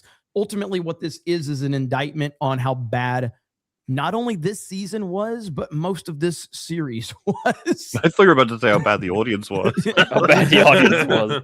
They all stinky. If only, like, I feel like there's a kind of missing link there in the creative process where it's like, if only you could somehow show the final episode to these people and then have them produce these incredible theories about what's actually going to happen and then somehow harness that and turn it into an actual final episode. That's kind of where you would want to go with this, because it's like the weaponized autism of millions of Stranger Things fans across the internet is going to construct for you a better final episode than your puny human mind could ever comprehend. Yes. Plug them in. That's the reality of it. Yes. This has been fascinating to witness from the outside because I haven't seen any Stranger Things. I've watched the final episode with Ringy and MauLer because you guys talked about it last week. And well, I'm here right now in the Longman Palace. Yes. So I watched it with him. I was like, what is happening? Is this just because of me missing context? Like, no, this just doesn't make any sense. Like, oh, okay, cool. And then just seeing all these theories going around. It's like, oh, there's this bookshelf in the background, and if you put them in Morse code, it says, you have not defeated me or something. It's like, what is happening? It's like, are you actually thinking they made a 2-hour piece of television for, I don't know, maybe $1 bajillion? Yeah. Well, yeah. To be like, I think my favorite one was like, if you look at just a meme. My favorite one was like, if you look at the graduation ceremony at the high school, like all the extras in the background are sitting with their hands folded in their laps. It's like, that's proof that, because that's the way Vecna sat during his like fucking therapy sessions. I'm like, could it be that the extras were just a bit fucking lazy that day and they were all told to sit the same way? I don't know, man. Like, or things are just like basic. There's just like continuity. I was like, the doorknob is on the other side than in season 2. It's like, okay, calm down. Okay, it's the color of the dial switch. It's like, this is called a continuity error. It's really amazing. So I really love season 1. I think most everybody loves season 1 that's seen it. Season lovely. 1 is fantastic. I love it. I like season 2 outside of the terrible episode. I'm not saying it's great, but I enjoyed season 2. Season 3 was a step back for me. Although on the second viewing, I liked season 3 more than I liked it the first time. Stop it, Jeremy. Stop it, you heretic. No, I didn't say I like it. I'm just saying I hated season 3 the first time I watched it. And the second time I was like, okay, it's not horrible, but And then season 4 is really good, but it's got a ton of problems too. But because we like Eddie and because we like some of the character moments, we're gonna forgive a lot of the problems in season 4. But it did bring us back. But in my opinion, what season 5's biggest crime was it had way too many characters, first of all. And I think everybody would agree with that. There's too many, like this is the final season. We wanted to focus on the characters that we cared about. And it was overly bloated with way too many irrelevant characters that we didn't care about. We wanted to focus on the core characters that we were always on this journey with. And there's a lot of other problems too that you can add to it. But I think the most obvious one is way too many characters, way too many moving parts, way too bloated.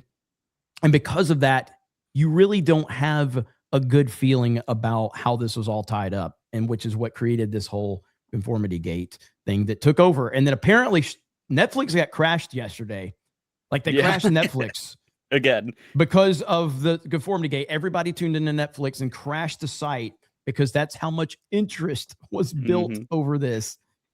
Duffer Brothers, you better call Benioff and Weiss and figure out how to handle this because it looks like that's the road you're going down. Go ahead, MauLer. I feel like that's hard to believe. Am I out of the loop on it? Like, that's how many normal people cared? Because you would have thought the amount of signed in from Twitter wouldn't be enough to crash Netflix. Oh, no. This was like... Stranger Things was somehow a cultural phenomenon by the end. Like, I know, like, season 1 especially was, like, massive hit and stuff, but that was almost 10 years ago. In fact, I can believe that. But yeah, like it's just this last season, like, everyone was talking about it. Like everyone was engaged with it. Even it killed the Avatar discussion before Avatar could kill itself. How could you?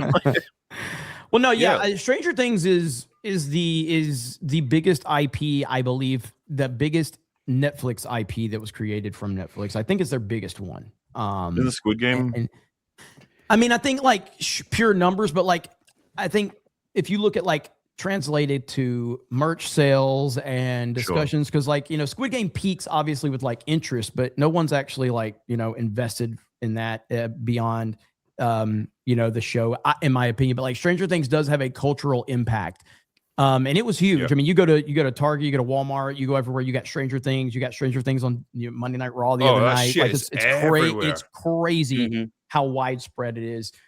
So yeah, I do believe that. And just this Conformity Gate thing got so crazy that I told you guys before the show started, like it was so retarded. And I'm like, I believe so much that this isn't true. Maybe it is true. Maybe like it's obvious it's not true. Well, surely we can all agree it would have been better if it were true. It would be way more funny. we were talking about this backstage. It's like I was 99% sure it was bullshit, but like there was a part of me that was like, oh, it would be so fucking cool if it was true. It was like this one thing going on. It would be the greatest shit post ever. Well, what was it? What did you put into Netflix? Like fake ending or something? And then I think Stranger Things came up or something on Netflix. Someone on Netflix is trolling. Yeah. They put so much metadata into that. Yeah, that could be it. Yeah, they knew everything that was coming up. It's really funny.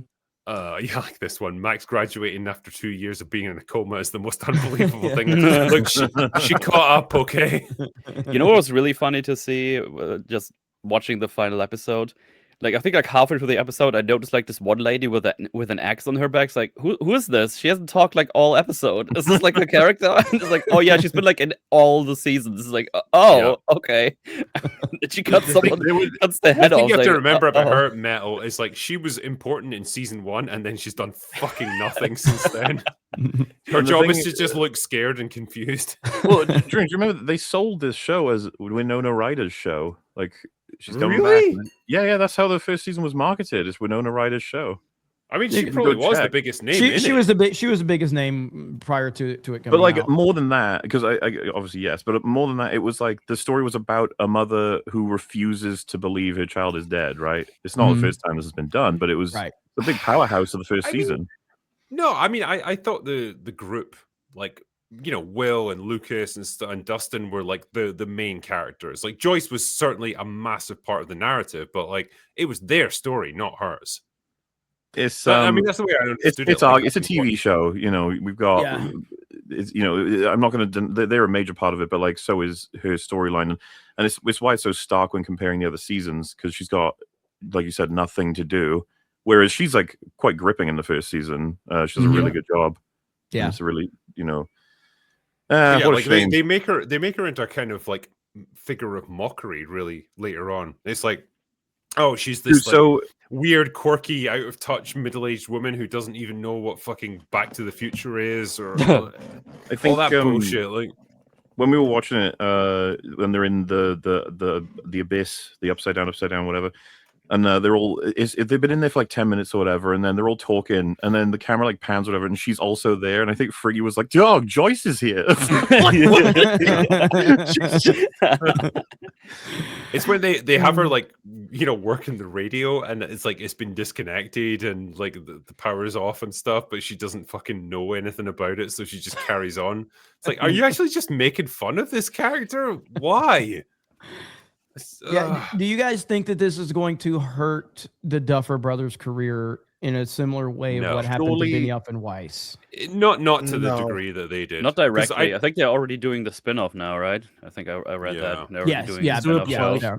So they're good for now. If that's going to be shit too, I think they might be getting in trouble. We might yet see the ripple effect of this. D&D were riding high for a little bit. They and then were. Crashing They down. were. I mean, even after Game of Thrones, they were still signed on with Lucasfilm. Didn't they have something for Netflix too? Well, they ended up having the three-body problem, right? Yeah, but these decisions wouldn't happen immediately. It's not like season finale of Game of Thrones comes out and it's like instantly you're fired. Like, no, there would be a settling in period of, what's the perception of this? And but that's what Jeremy's saying, right? Like, is that their fate now? Because I have to imagine D&D were probably having a breath of a sigh of relief when they saw this happen. They're like, finally. I don't think it's specifically. My question is because of Conformity Gate and how much attention that it got, showing how much displeasure. Because I don't think that there's a direct comparison of Game of Thrones was the worst drop off than Stranger Things because Game of Thrones was operating on a higher level than Stranger Things. But there is a similar discussion with the two of like both of them are disappointing for maybe different reasons. And now with Conformity Gate happening and becoming so massive to the point where it crashed Netflix, are there going to be... There's a loud conversation. Yes. So now is it like to a point where like, okay, do these guys have what it takes? Do we really want to be tied to them after this? Because that's what happened. I did not believe Benioff and Weiss were going to be completely just alienated from Hollywood completely, but they were. I think Benioff and Weiss. Sorry, go on. Yeah, I mean, my brief thought on it is like, I think there'll be a slight reduction of their market value as creators, but I don't think it's going to be anywhere near as bad as Benioff and Weiss. I tend to agree, but I do think they'll it's an still, yeah, I think they're not going to be put into like creatives jail or anything like that. I think they'll still have opportunities. They got their Netflix show, didn't they? Three Body Problem, or am I messing that up? Yeah, well, Benioff and Weiss were going to Star Wars, but then Kathleen Kennedy was raping that to death, so that kind of fell apart. So they kind of landed on Three Body Problem, which nobody watched but me, and it's dog shit. Is it? I didn't even know it came out. Yeah, so it's I had no awful. idea. Yeah, it's awful. So they basically I think they might be getting a second season, but it's kind of here's a second season to finish it off and pretend that it's not a total failure. Okay. Whereas Duffer Brothers are staying on Stranger Things. They have like Benioff and Weiss have moved on from Game of Thrones. They don't have anything else. These still have Stranger Things, and they can milk that to death. I think Benioff and Weiss had moved on from Game of Thrones by season 6 of Game of Thrones. Yeah. I think that's the problem. But I would say this is a little bit up in the air. I'm not sure. I can't predict this because it's been so loud, the critical destruction. Remember what happened with Patty Jenkins? And I would say a better maybe connection to look at would be J.J. Abrams, right? Because after Rise of Skywalker, didn't he get his deal? Like his $500 million deal. He's like, holy shit. And we had a bunch of thing about what he was going to ruin Superman and some other stuff. But then nothing materialized and he's in director jail. He's like, oh shit. Right, but I don't think that's Rise of Skywalker because Rian Johnson destroyed Star Wars with Last Jedi. Netflix picks him up. Zack Snyder destroys DC. Netflix picks him up. J.J. Abrams isn't picked up because his wife started Me Too. That's why. Because that hurt people in their own industry. They don't give a fuck if you ruin franchises. Only audiences do. They only care that J.J. Abrams targeted them and got loads of them fired. He's probably too dangerous to work around. I actually kind of agree with this theory. Like, because I always looked at it like JJ was well plugged in, dude. He was Spielberg's boy. Yeah. I mean, he was Spielberg's boy. If you're connected to Spielberg, you're good. I mean, you've got to fuck up big time, like Shia LaBeouf did.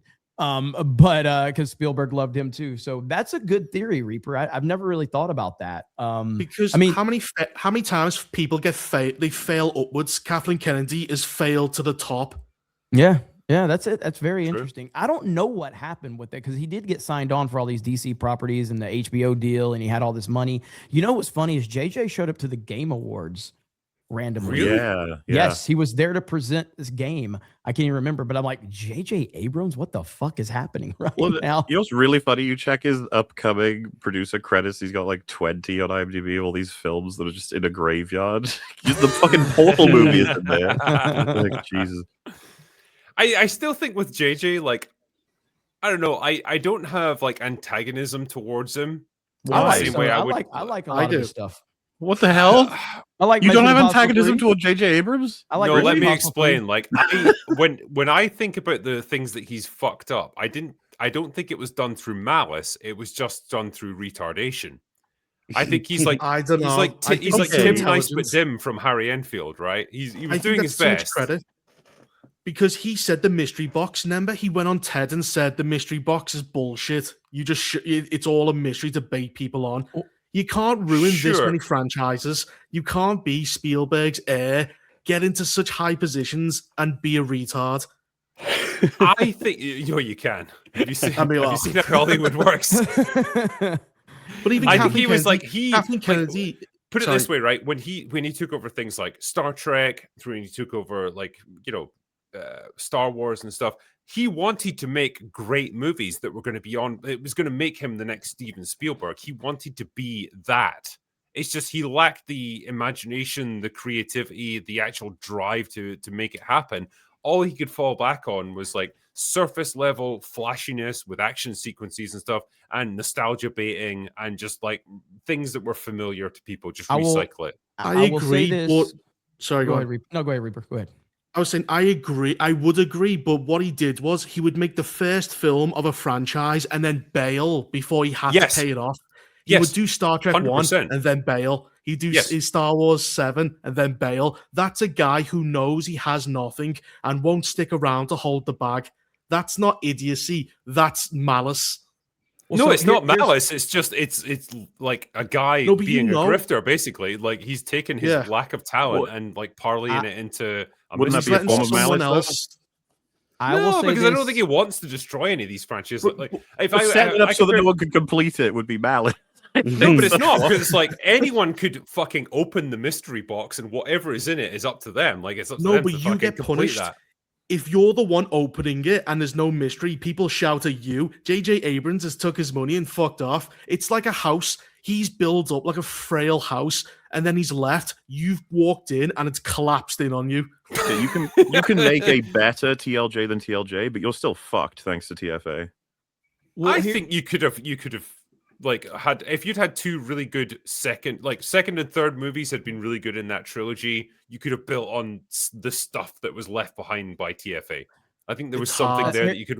It's retarded and it's simplistic, but it was effective enough in setting the building blocks there for someone else to do something. TFA next to the worst of the trilogy. The thing I was leading into was like, if I was to compare JJ to someone like Rian Johnson, that I think is malice. That guy set out to ruin the entire like philosophical underpinnings of Star Wars because he thought it was going to be way more interesting to shake it up and create a movie that people would talk about because it was so divisive and so interesting.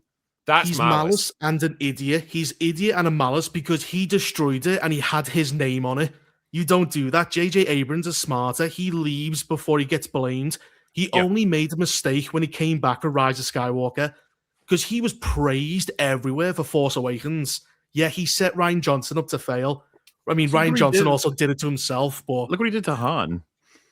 Well, here's what I'll say. I say this is somebody that likes a lot of J.J. Abrams TV shows and movies prior to his Rise of Skywalker. J.J. Abrams is a piece of shit. He's a terrible, terrible person.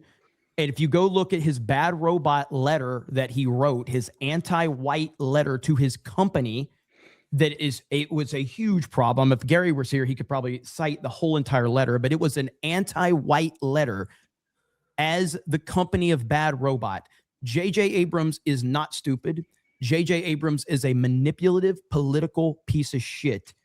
He is a bad person. I have to qualify that I do like a lot of his stuff, but he is a piece of shit. And he's not dumb. He's manipulative. He's a political piece of shit. I do believe I found the perfect analogy. Here you go. The question is, how malicious is the farting?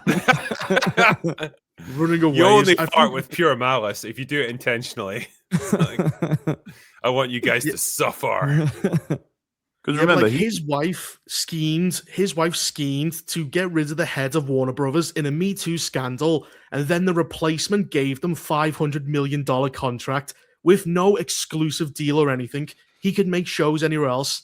That was back pay for usurping someone. That's an evil bastard.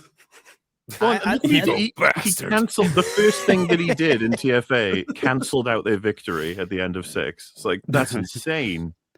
Good job. That's the first lines of the fucking crawl. You know what you should do, MauLer? You should make a video about it. I'm gonna right now.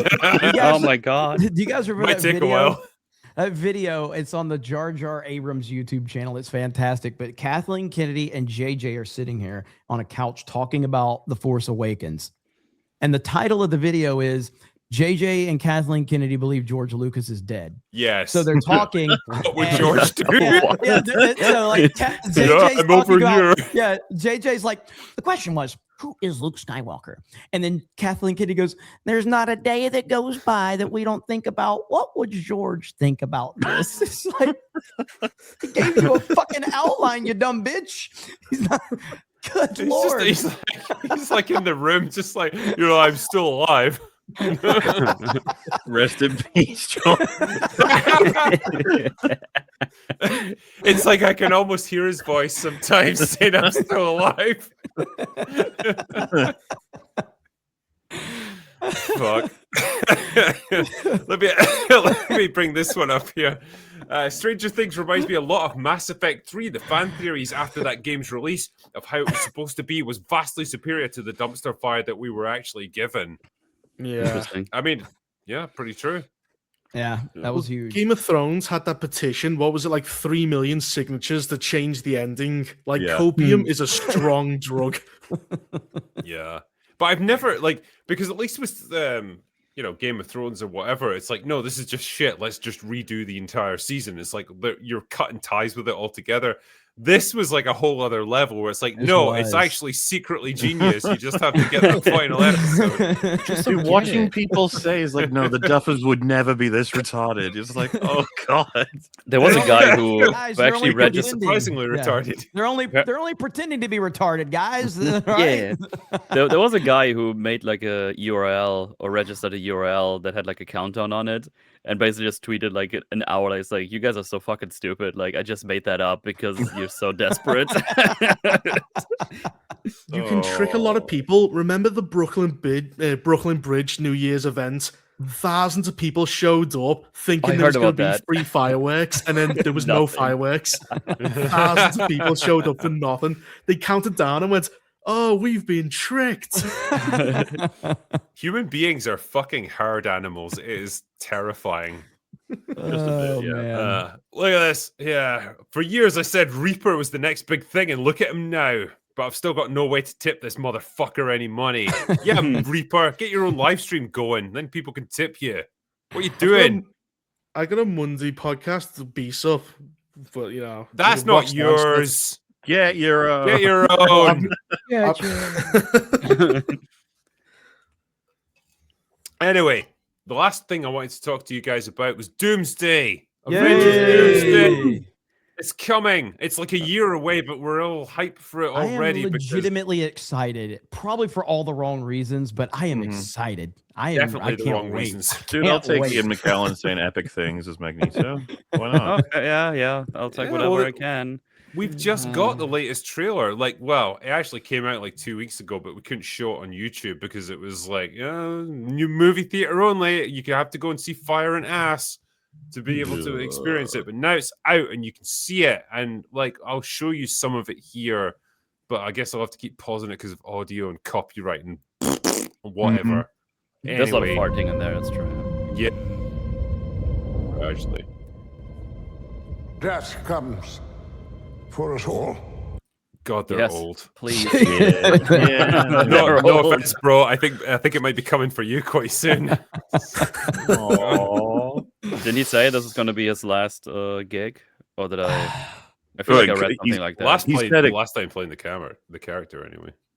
Just never hold. I mean, this will be the fourth time we've watched Patrick Stewart die. I mean, if all you have to do is sit in a wheelchair, like we can keep that going a long time. To be fair, though, like Patrick Stewart has been 70 for like 50 or 60 years. Like it's pretty, it's pretty incredible. Yeah. Like, have we ever seen him young? Ever? No, there's no recorded evidence. I mean, you can go back to like the David Lynch version of Dune from like the 1980s, and he's fucking old even in that. He's bald. It's like, god damn it! I think he went bald at like 12.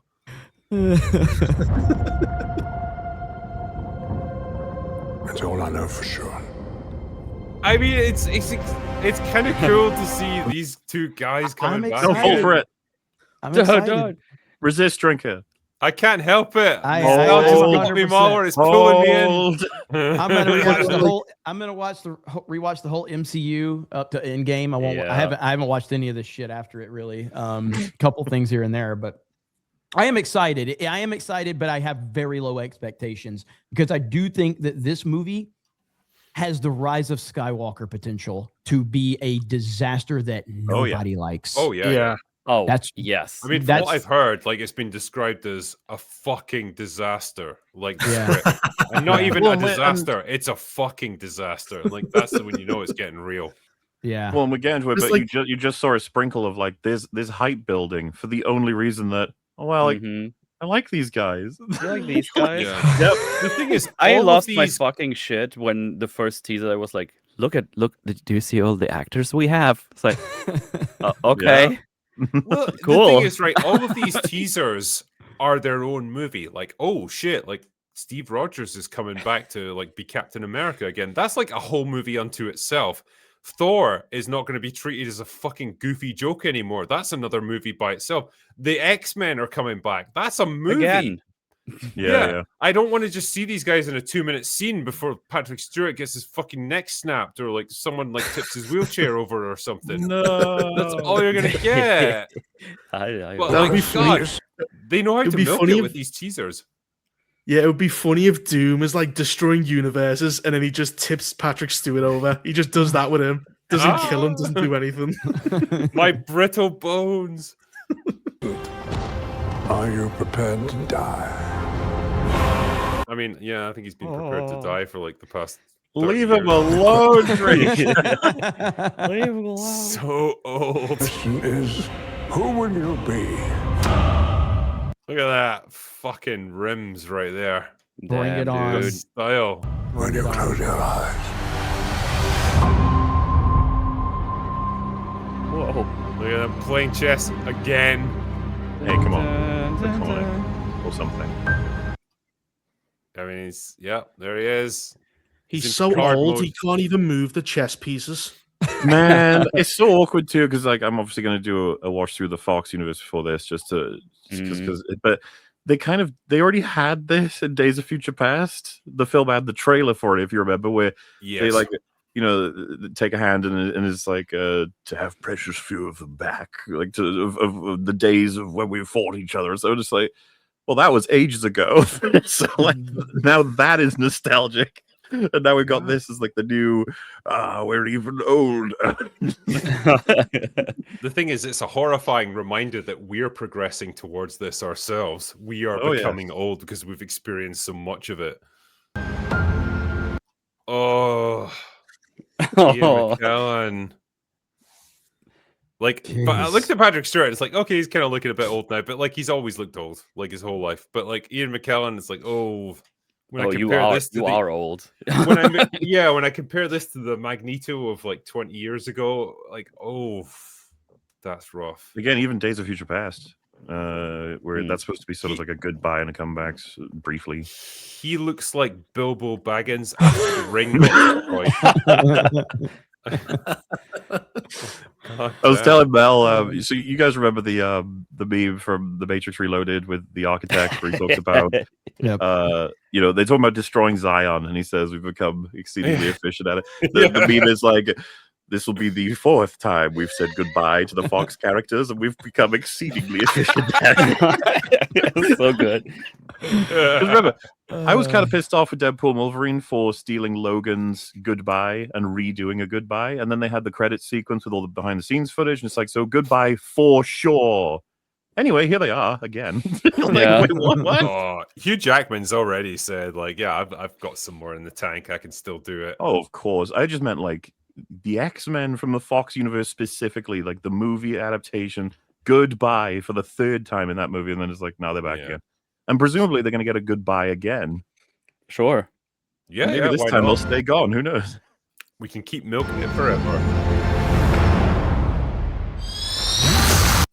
There's Cyclops. Yeah, Cyclops. Cool. I recognize him. Giant behind him. So what's in the background again? Sentinel. Might be a Sentinel. Yeah, probably Sentinel or something. Yeah. Right. Okay. It'll just be a quick explanation about how the Fox universe died. Yeah. And then they get sent through a portal or some bullshit. Just the key actors that are still willing to come back.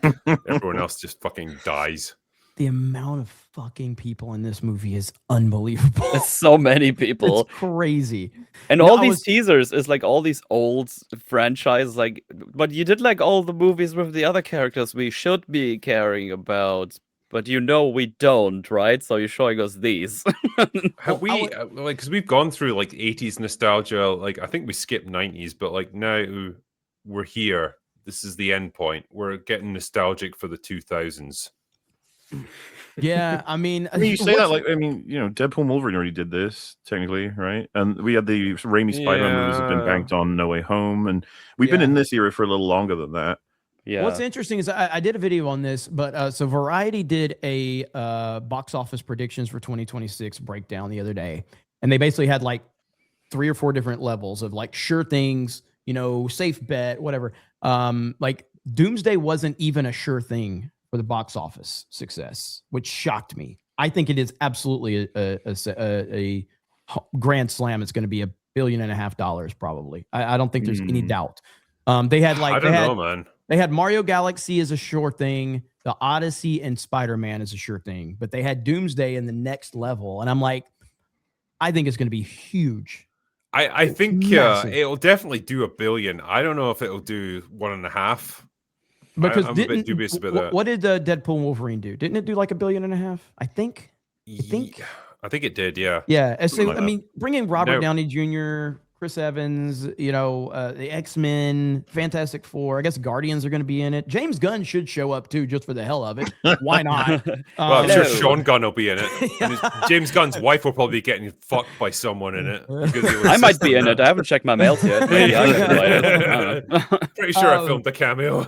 Yeah, I am truly like in train wreck mentality with this, where I am not expecting a good movie. I am expecting a glorious train wreck, but I am excited for that reason. I am not excited to go in this thinking I'm going to see a good movie, but I want to see how they're going to try to pull this all together. It'll be an event, But say it does like $1.5 billion. Surely the cost of all these actors and all these last it's not going to make a profit. Yeah, it's not going to make a profit. Yeah. So but like they can sell a $1.5 billion box office in a positive light, even though that's probably going to barely make them any profit. Barely. It's the long-term investment, though, right? Isn't it? To get another like $1.5 billion movie, and also to get back some of the fans that have been wavering or that have drifted away and stuff. It's like, okay, they're invested again. Now, like, we're going to relaunch it with Secret Wars. That's going to be the big blowout, and then get the next phase going. Because most people feel like Spider-Man's going to be very good. I don't know a lot about the next Spider-Man movie, but there seems to be a lot of positive anticipation for the next Spider-Man movie. And if that one is good, then that's only going to be good for Doomsday, or the momentum, because Spider-Man comes out in the middle of the year or whatever. And so that's only going to be good for Doomsday in terms of the anticipation. And then you add, like I said, Robert Downey Jr. and Chris Evans and all these other people, Thor. I think this movie's set to be a massive financial success on the box office side, not so much a profitable side or a creative side. We don't know about that yet, but it will make a lot of money, I think. So when they Shang-Chi guys making Spider-Man, by the way, I don't know if that gives you more or less hope. I have not seen Shang-Chi, so no one did. That's the problem. So I don't know much about the new Spider-Man movie, but I mean, I've just heard there's I heard Gary talking about it and some other people saying like they thought it was going to be good. There could be hope. Yeah. But I'm just so completely checked out of Marvel for the most part from the most recent phase. I don't know a lot about what they're doing and a lot of the stuff. I know that. Go ahead. Sorry, isn't the problem is that when they do Secret Wars, they're not doing like a clean break, like brand new stuff. Some people are kind of being carried over. Like Fantastic Four is going to do it because it's called Fantastic Four: First Steps, and then that's the last film. I think they'll carry a few over, but like this is very much a goodbye to like the MCU mainstays like Thor and stuff. Like this will be his last movie, and it's presumably. Yeah. We all remember what Chris Evans said. Anthony Mackie is Captain America. On that what was it? Some type of Hollywood article or something, and he responded to it on Twitter. Now, again, I do think that they probably won't call him Captain America. No, they will not. They will not call him Captain America in game or not Captain in game. Rogers. Yes. Exactly. Well, they won't even say. I think they'll just say Steve. Yeah. Steve. Mm-hmm. Yeah. Steve, my boy. If they don't call him Cap, it's going to be weird. Yeah, it'll almost be as weird as every fucking character in Brave New World calling Falcon Captain America. Captain America. It's like, yeah. There you go. It's, agree 100%. Yep. Man, but it's going to be interesting. Also a reminder, there's still a cliffhanger for the Spider-Verse movie that still needs to happen at some point. We'll get that movie one day. I recently remember, it's like, oh yeah, wait, I watched that movie. There was a cliffhanger. That was like 700 years ago. Wasn't it crazy? Everyone was mad on the day about the cliffhanger. How do you feel about it now? Do you remember? I was surprised. Like, what do you mean cliffhanger? Oh, okay. Doomsday's cast. Nothing's as big as that fucking cast. The difference is people are probably going to die in this one, unlike Stranger Things. Fucking people might live is the question. Maybe one. You guys remember that first teaser when it came out? It was like a 5-hour-long stream, and it just went from one chair to the next one. It's like, actor. And back then it was like, man, you are very desperate to sell tickets for that in the future, because if you're just doing all these famous actors everybody knows and not, hey, isn't this hype that all these people we've grown to love over all these movies come together? It's like, because when the first Avenger came out, it's like, oh, those characters, I like those characters. This is gonna be hype.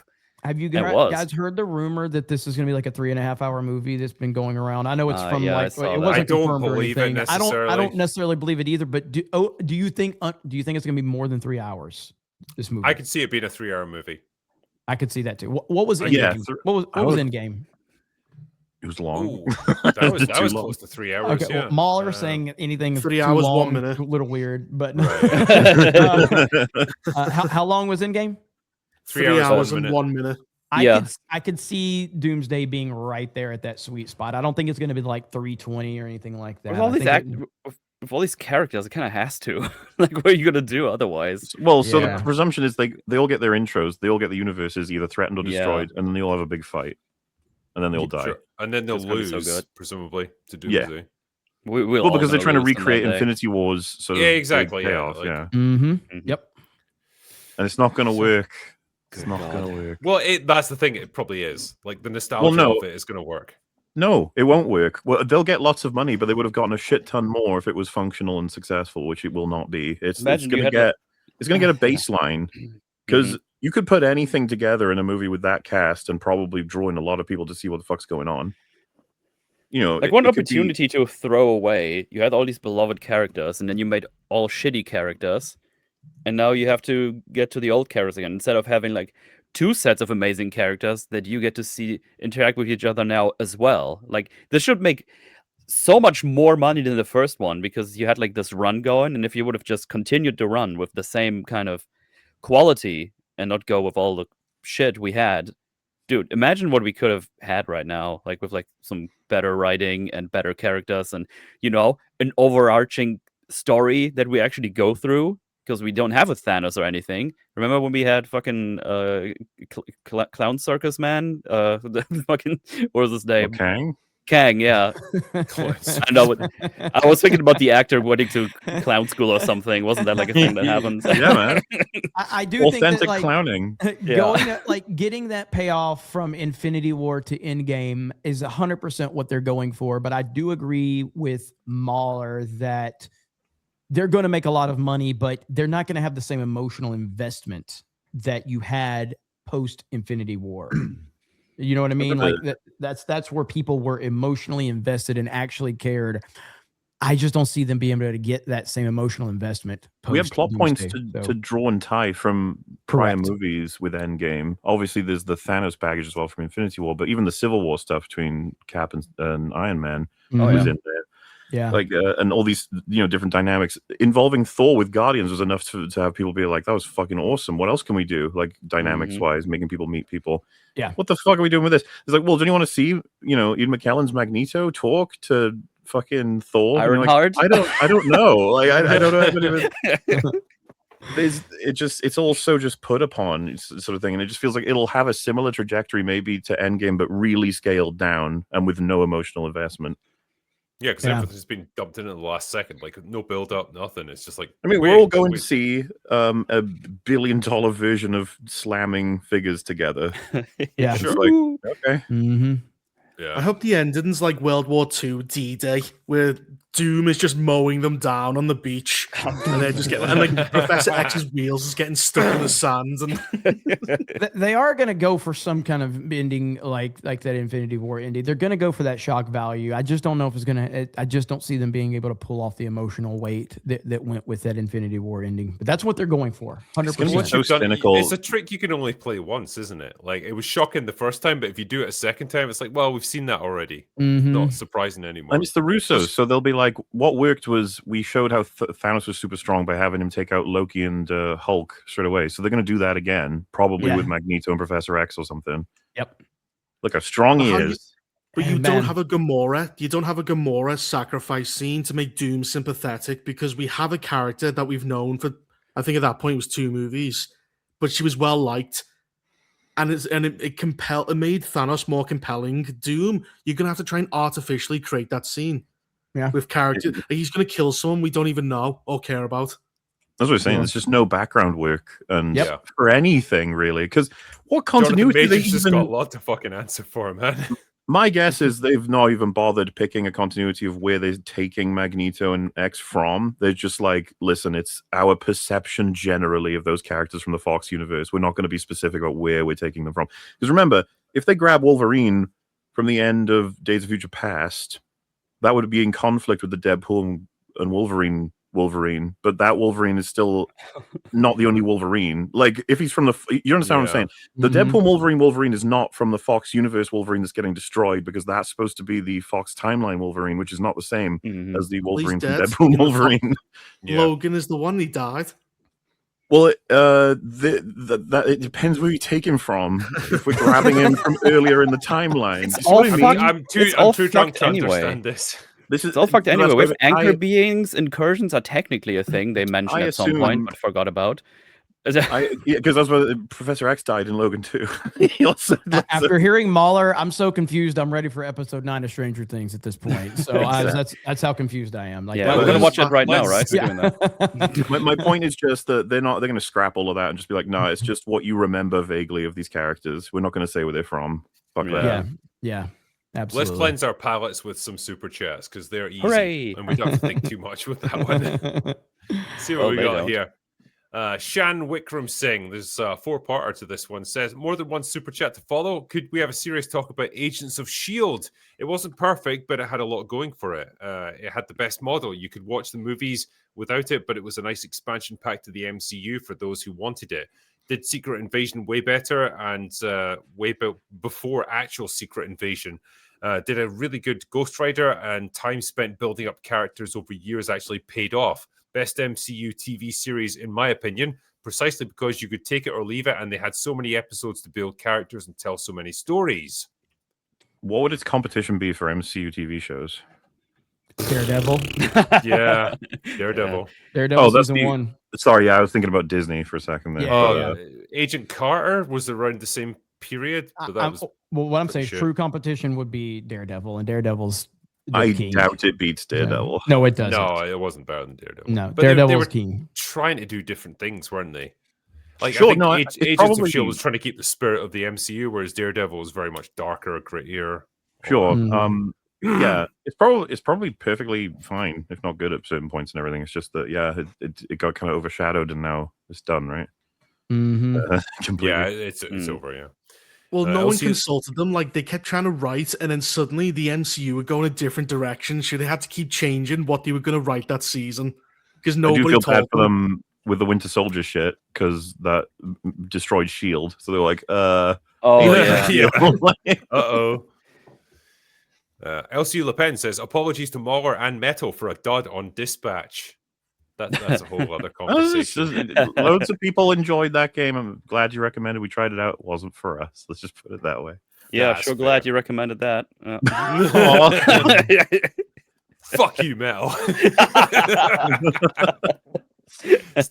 Stephen Bobo says, hey, Drinker, everybody knows Strange Things shows connections with the Montauk Project. Do you believe that the series was based on real-life events? I believe it was based around the Philadelphia experiment. They make a lot of references to that, and they do reference Hopper wanting to go to be the sheriff at Montauk. So, yeah, there's definitely a connection there they're trying to draw. This Pac-Man, this is a three-parter, says, episodic shows seem better suited for streaming than serialized shows. Higher rewatch value, and a bad episode is less damaging than a whole bad season.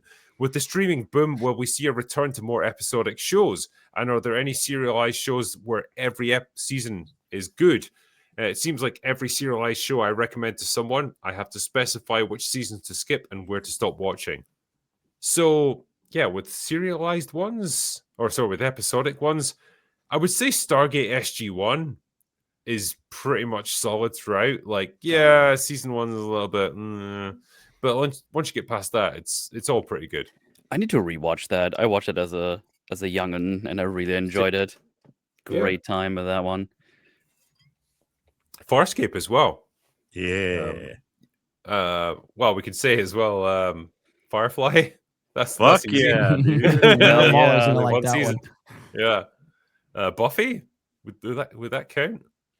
So, yes. I mean, it's because you're talking about the difference between episodic and serialized, right? We're kind of referencing shows that were in the in between years, because even it's like a transitionary period from shows being more episodic to more serialized, right? These are shows that did it is episodic in the sense you can kind of watch them out of order, but they all have overrunning big plot lines that kind of get addressed.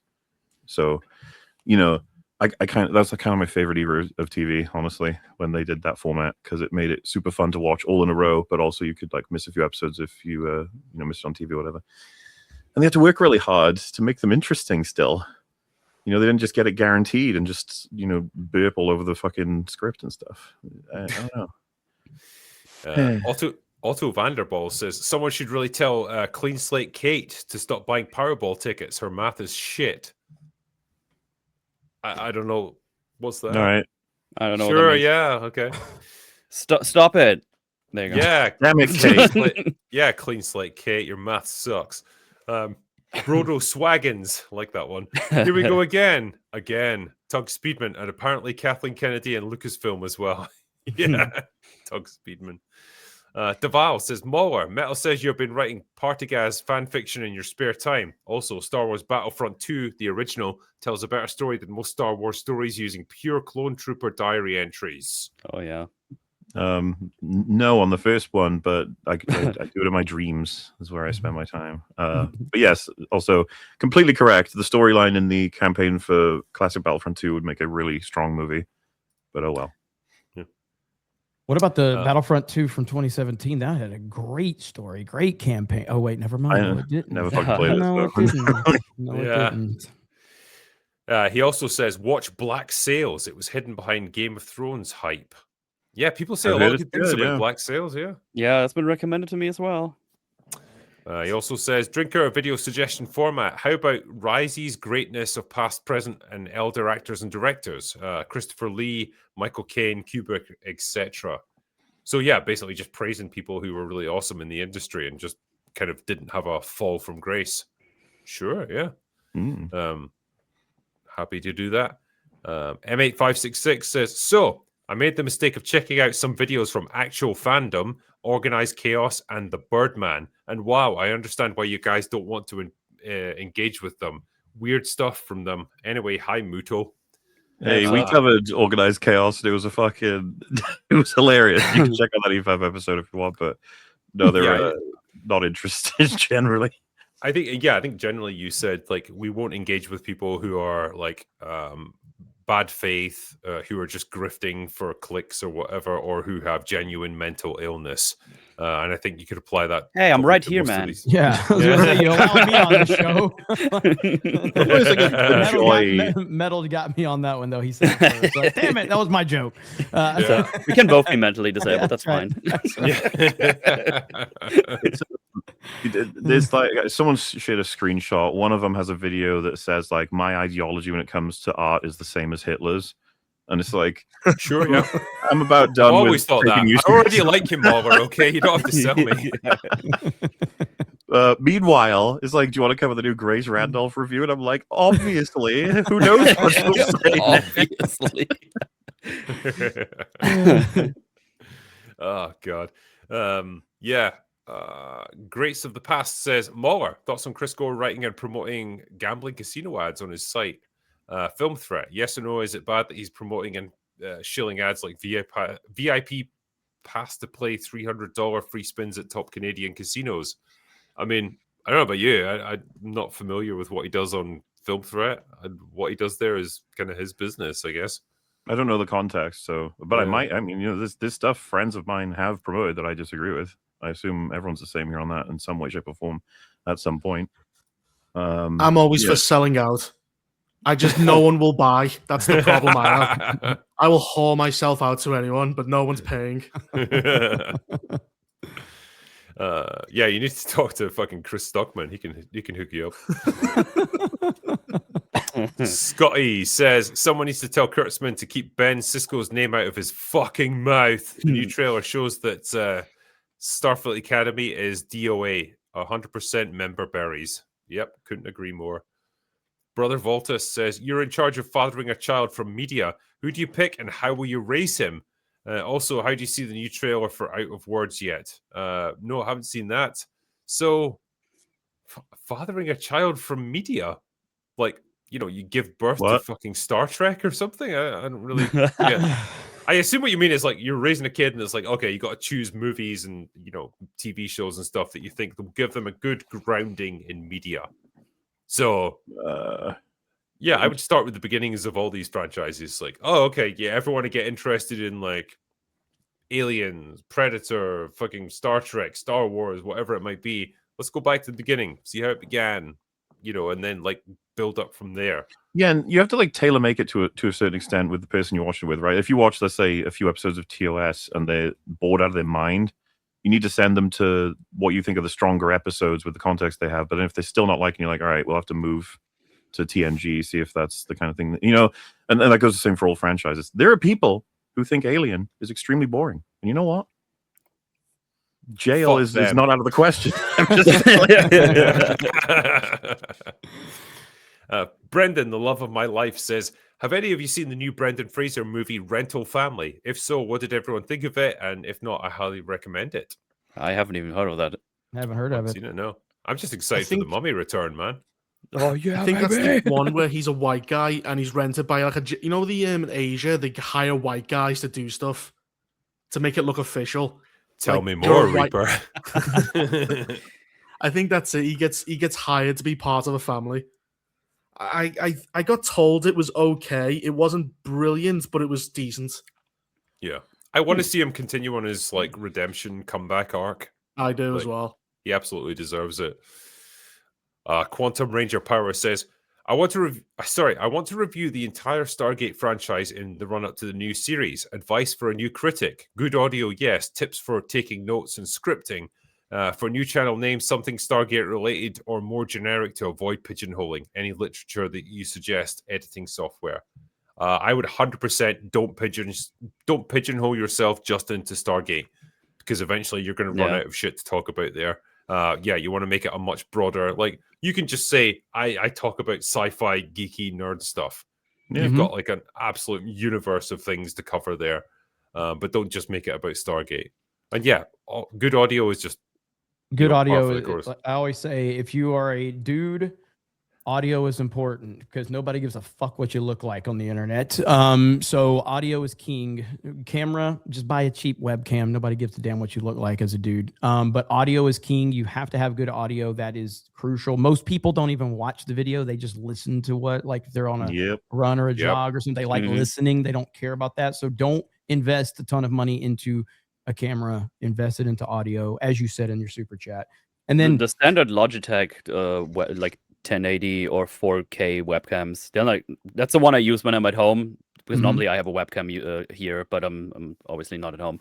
They're like super affordable, and if you like the one I had before, the one I'm using now, that held for like 12 years. It still works, but I wanted better quality. It was still 720p.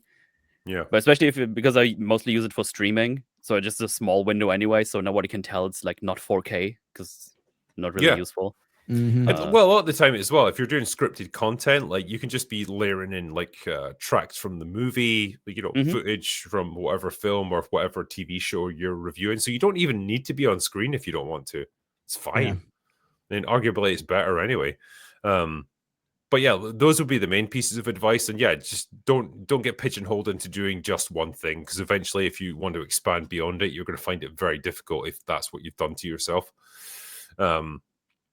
Stephen DeLeon says, late and super gay. Shout out to West Texas. Fair enough. Stephen DeLeon, yes. Shout out Stephen DeLeon. What's up? Here's to hoping this year Hollywood can stop butchering our favorite things. Don't fucking hold out any hope there, mate. But most likely it won't. But man can dream and hope and maybe cope. Get ready to cope, I think. The biggest advice. Get the hopium ready. Maybe they'll have a secret Doomsday film they'll release after the one that comes out. Amazing. Hail chat. I actually wanted to say this. Like, what is the chances that TV shows will copy this idea now? Because it's been somebody's going to try to pull it off. Someone will do it. Yeah. It'll probably be a dog shit show that tries to pull it off, but somebody will. I think Netflix is too stuffy and scared to do something like that. That was the first thought I had with this whole Conformity Gate thing. I was like, Netflix never go for this. That's a very good point. That's scary and weird. We have to promote the final episode as the final episode. Can't be fucking around. We need money. That's a good point. Crazy. If we promoted the final episode and it wasn't, and then everyone gets confused, we need everyone there. Gosh, you silly duffers. But that never happens. They never even had that conversation. Yeah. Hail chat, thanks for the great year of content. Let's hope 2026 is good. What's your all-time favorite video game? For me, Chrono Trigger, hands down. Ooh, good pick. Not by choice, yeah. I go back and forth between Half-Life 2 and Super Mario World for the Super Nintendo. Man of culture. I'll go with Metroid Prime for now. Have you played Dread? Have you played Dread, MauLer? No, I want to, but I played Prime 4 and it was an abomination. Dread. Because I prefer the 2D Metroids over the 3D. Not to say that the Prime game. No, I get you. You know what I mean? I was almost going to say Super Metroid because I love that game. I'm not saying Dread is better than Super Metroid, because Super Metroid is one of the greatest games ever. But like, I think I like Dread more than Super Metroid. I fucking love Dread. It's so nothing but good things. Yeah. It's got the difficulty. It's so good. Anyway, go ahead. Interrupted. Yeah, sorry. I was going to say Final Fantasy 7 or Resident Evil 2 would be my picks. Mine was either Resident Evil 4 or Dragon Age Origins, and I was thrilled when Veilguard came out and fucking buried the franchise. That was a funny game. I mean, if I go for a full package of like story and everything, like the God of War franchise has been pretty high up for me overall, especially with the newest entries. I love those. If we go to it with a game I go to all the time, back to Super Mario 64, I can just pop that on anytime. It's just so much fun. Respect. Like sometimes I just do. It's been a while, but sometimes I just do a random stream when I don't know what else to do. I just gonna play some of that, get some drinks in, just have some fun. What is your favorite God of War game, though? I need to know. See, the thing is, it's probably Ragnarok. Over But 3? it's the package of Okay. 2018 and Ragnarok, but just the whole package in general. If we just go by gameplay, it's God of War 3. Yeah, 3 is my favorite. 3 is one of my God favorite of War games 3 of all time. is fucking awesome. It I love really that is, shit. dude. Damn, it's so good. I can't wait for a new God of War to come out and just play them all again. Dude, that's going to be the most stressed I've been in a while, whether or not the new one will So be many good. games. Yeah. You excited for the TV show more? That's going to be bad.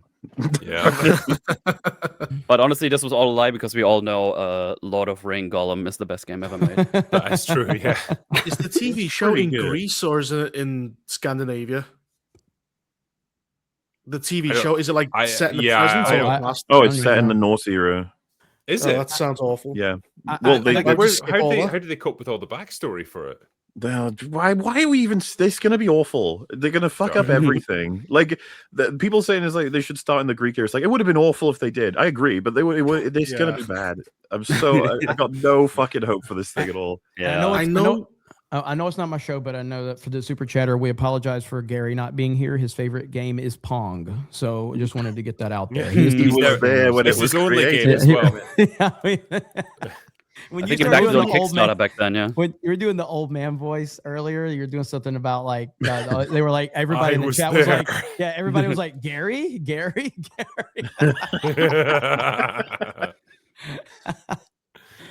One day he's going to learn how to open doors in games. It's going to be fantastic. Whole new world waiting for him out there. Apollo 13's problem happened on my first birthday. Damn. You're old as fuck, man. They need to accept that Stranger Things just ended shite. It happens. Yep. I think so. That's where we're How at. it goes, man. Best example of an actor improv that improved a film. I always like the Leonardo DiCaprio in Django Unchained when he like slams his hand down. Oh, like, yeah, I remember cuts that. it and stuff, and he just like fucking smears it over the woman's face. Good Denzel Training Day, King Kong, ANCAT shit on me. That was improv. I'm pretty sure. Really? I'm pretty sure that line was not meant for the movie. I'm almost certain that was not written, and he improv'd it. I think. Isn't the Oh, well, this gets to stretching the notion of improv exactly what counts, but obviously the Indiana Jones shooting the dude with the sword because he was ill. Yeah, it wasn't quite improv. It was just he technically right, he's rejigging the ill, script. so they take the script and they're like, we got to change this on the fly somewhat, at least more on the fly. I get what you're saying, but like that's still one of the most fucking greatest moments ever, and it was not planned that way. Someone just made their correct answer in the chat, though. There's only one correct answer for this. You guys know what it is? Wasn't the in Christian- Goodfellas where he says "funny how"? Wasn't that entire scene improv? Is it? I'm not sure. Well, he told What, the Joe director Pesci? that. Yeah, Joe Pesci said he talked to gangsters, and then they kind of similar to what we said before. Like it kind of just he mentioned the director, and then they did it then and there. Sorry, Jeremy, tell us. Oh no, Christian Yes. Bale, Terminator Salvation. That's the greatest one. Oh yeah, Easily. So good they couldn't put it in the movie. Fucking scene with Bryce. MauLer, you're probably familiar with this one in Alien. That bit when Ash is attacking Ripley, right? And the camera like pulls back, and the cameraman actually accidentally bumped into like this fucking like I don't know what it was. It was just like hanging decoration or whatever, and it starts like moving around as they brush past it. And like Ian Holm, who was playing Ash, just kind of looks towards it and then He stares looks at it for a few furiously. yeah, I and think then he we just carries talked on with about the it scene, on, like completely unplanned. They didn't mean to do it, but he just went with it. I think we talked about it on a catch up at one point, but it is one of my most like I'm fascinated by that moment in that film because of it just makes me think of like for a moment there the android had a realization of like this world is fake. it's Oh my god, I'm in a movie.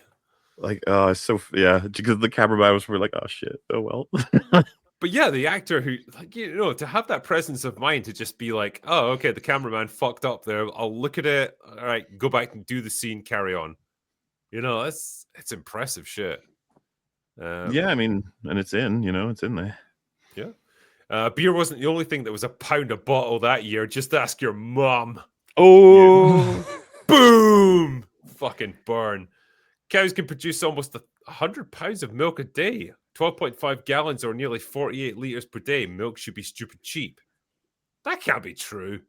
One cow can produce 12 gallons of milk per day. Yeah, but they got 6 tits, though, so... At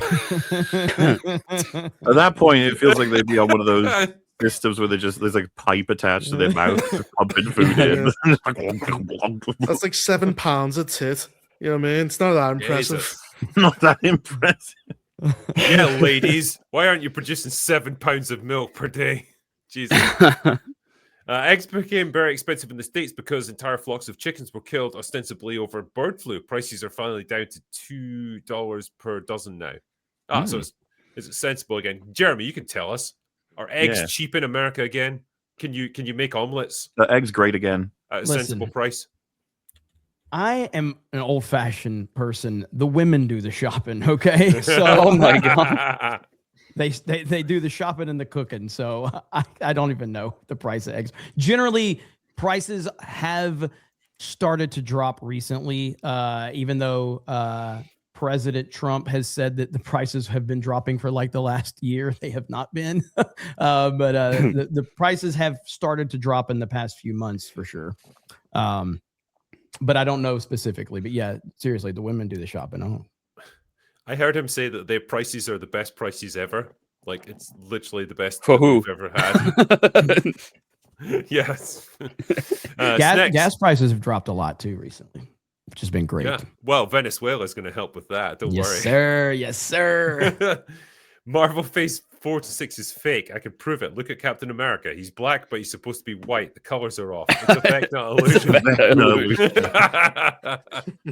Dude, imagine Marvel said, like, we're announcing a new Phase 4 through 6. That was the fake one because Doom cast the spell.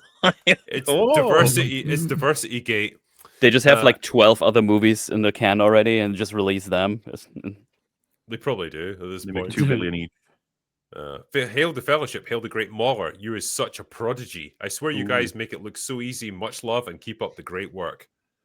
It's very kind of you. It was a piece of piss for you to make that Star Wars Outlaws video. And you were like, I finished it in like 2 days. I mean, half of it was footage of me anyway, so... Yeah, it was I'm just keeping people waiting to build There was so many clips in there from everyone. It's awesome. Yeah. It was a good video.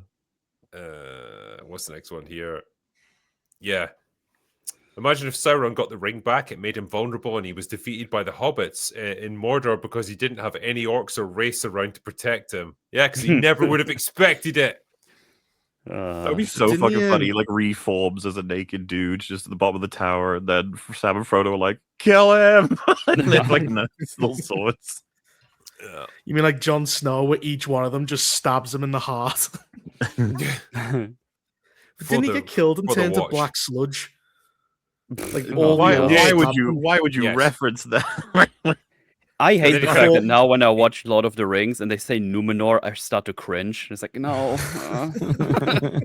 I think my favorite bit is when he flops down the side of the mountain. There's this like black... It's so funny. What would they think?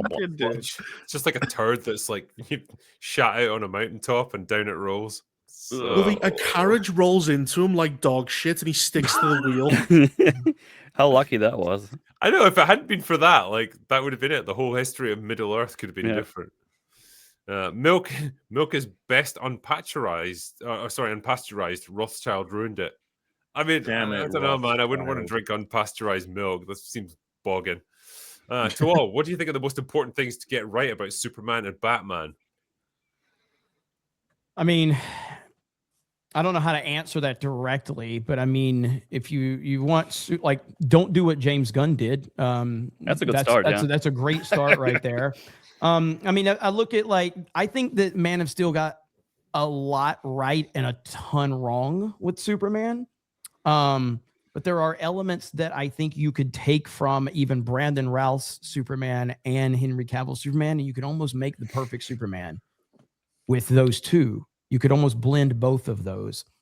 But I don't know how to directly answer that. Well, if you limit us to one key element for Superman, I'd probably say it's got to be Hope.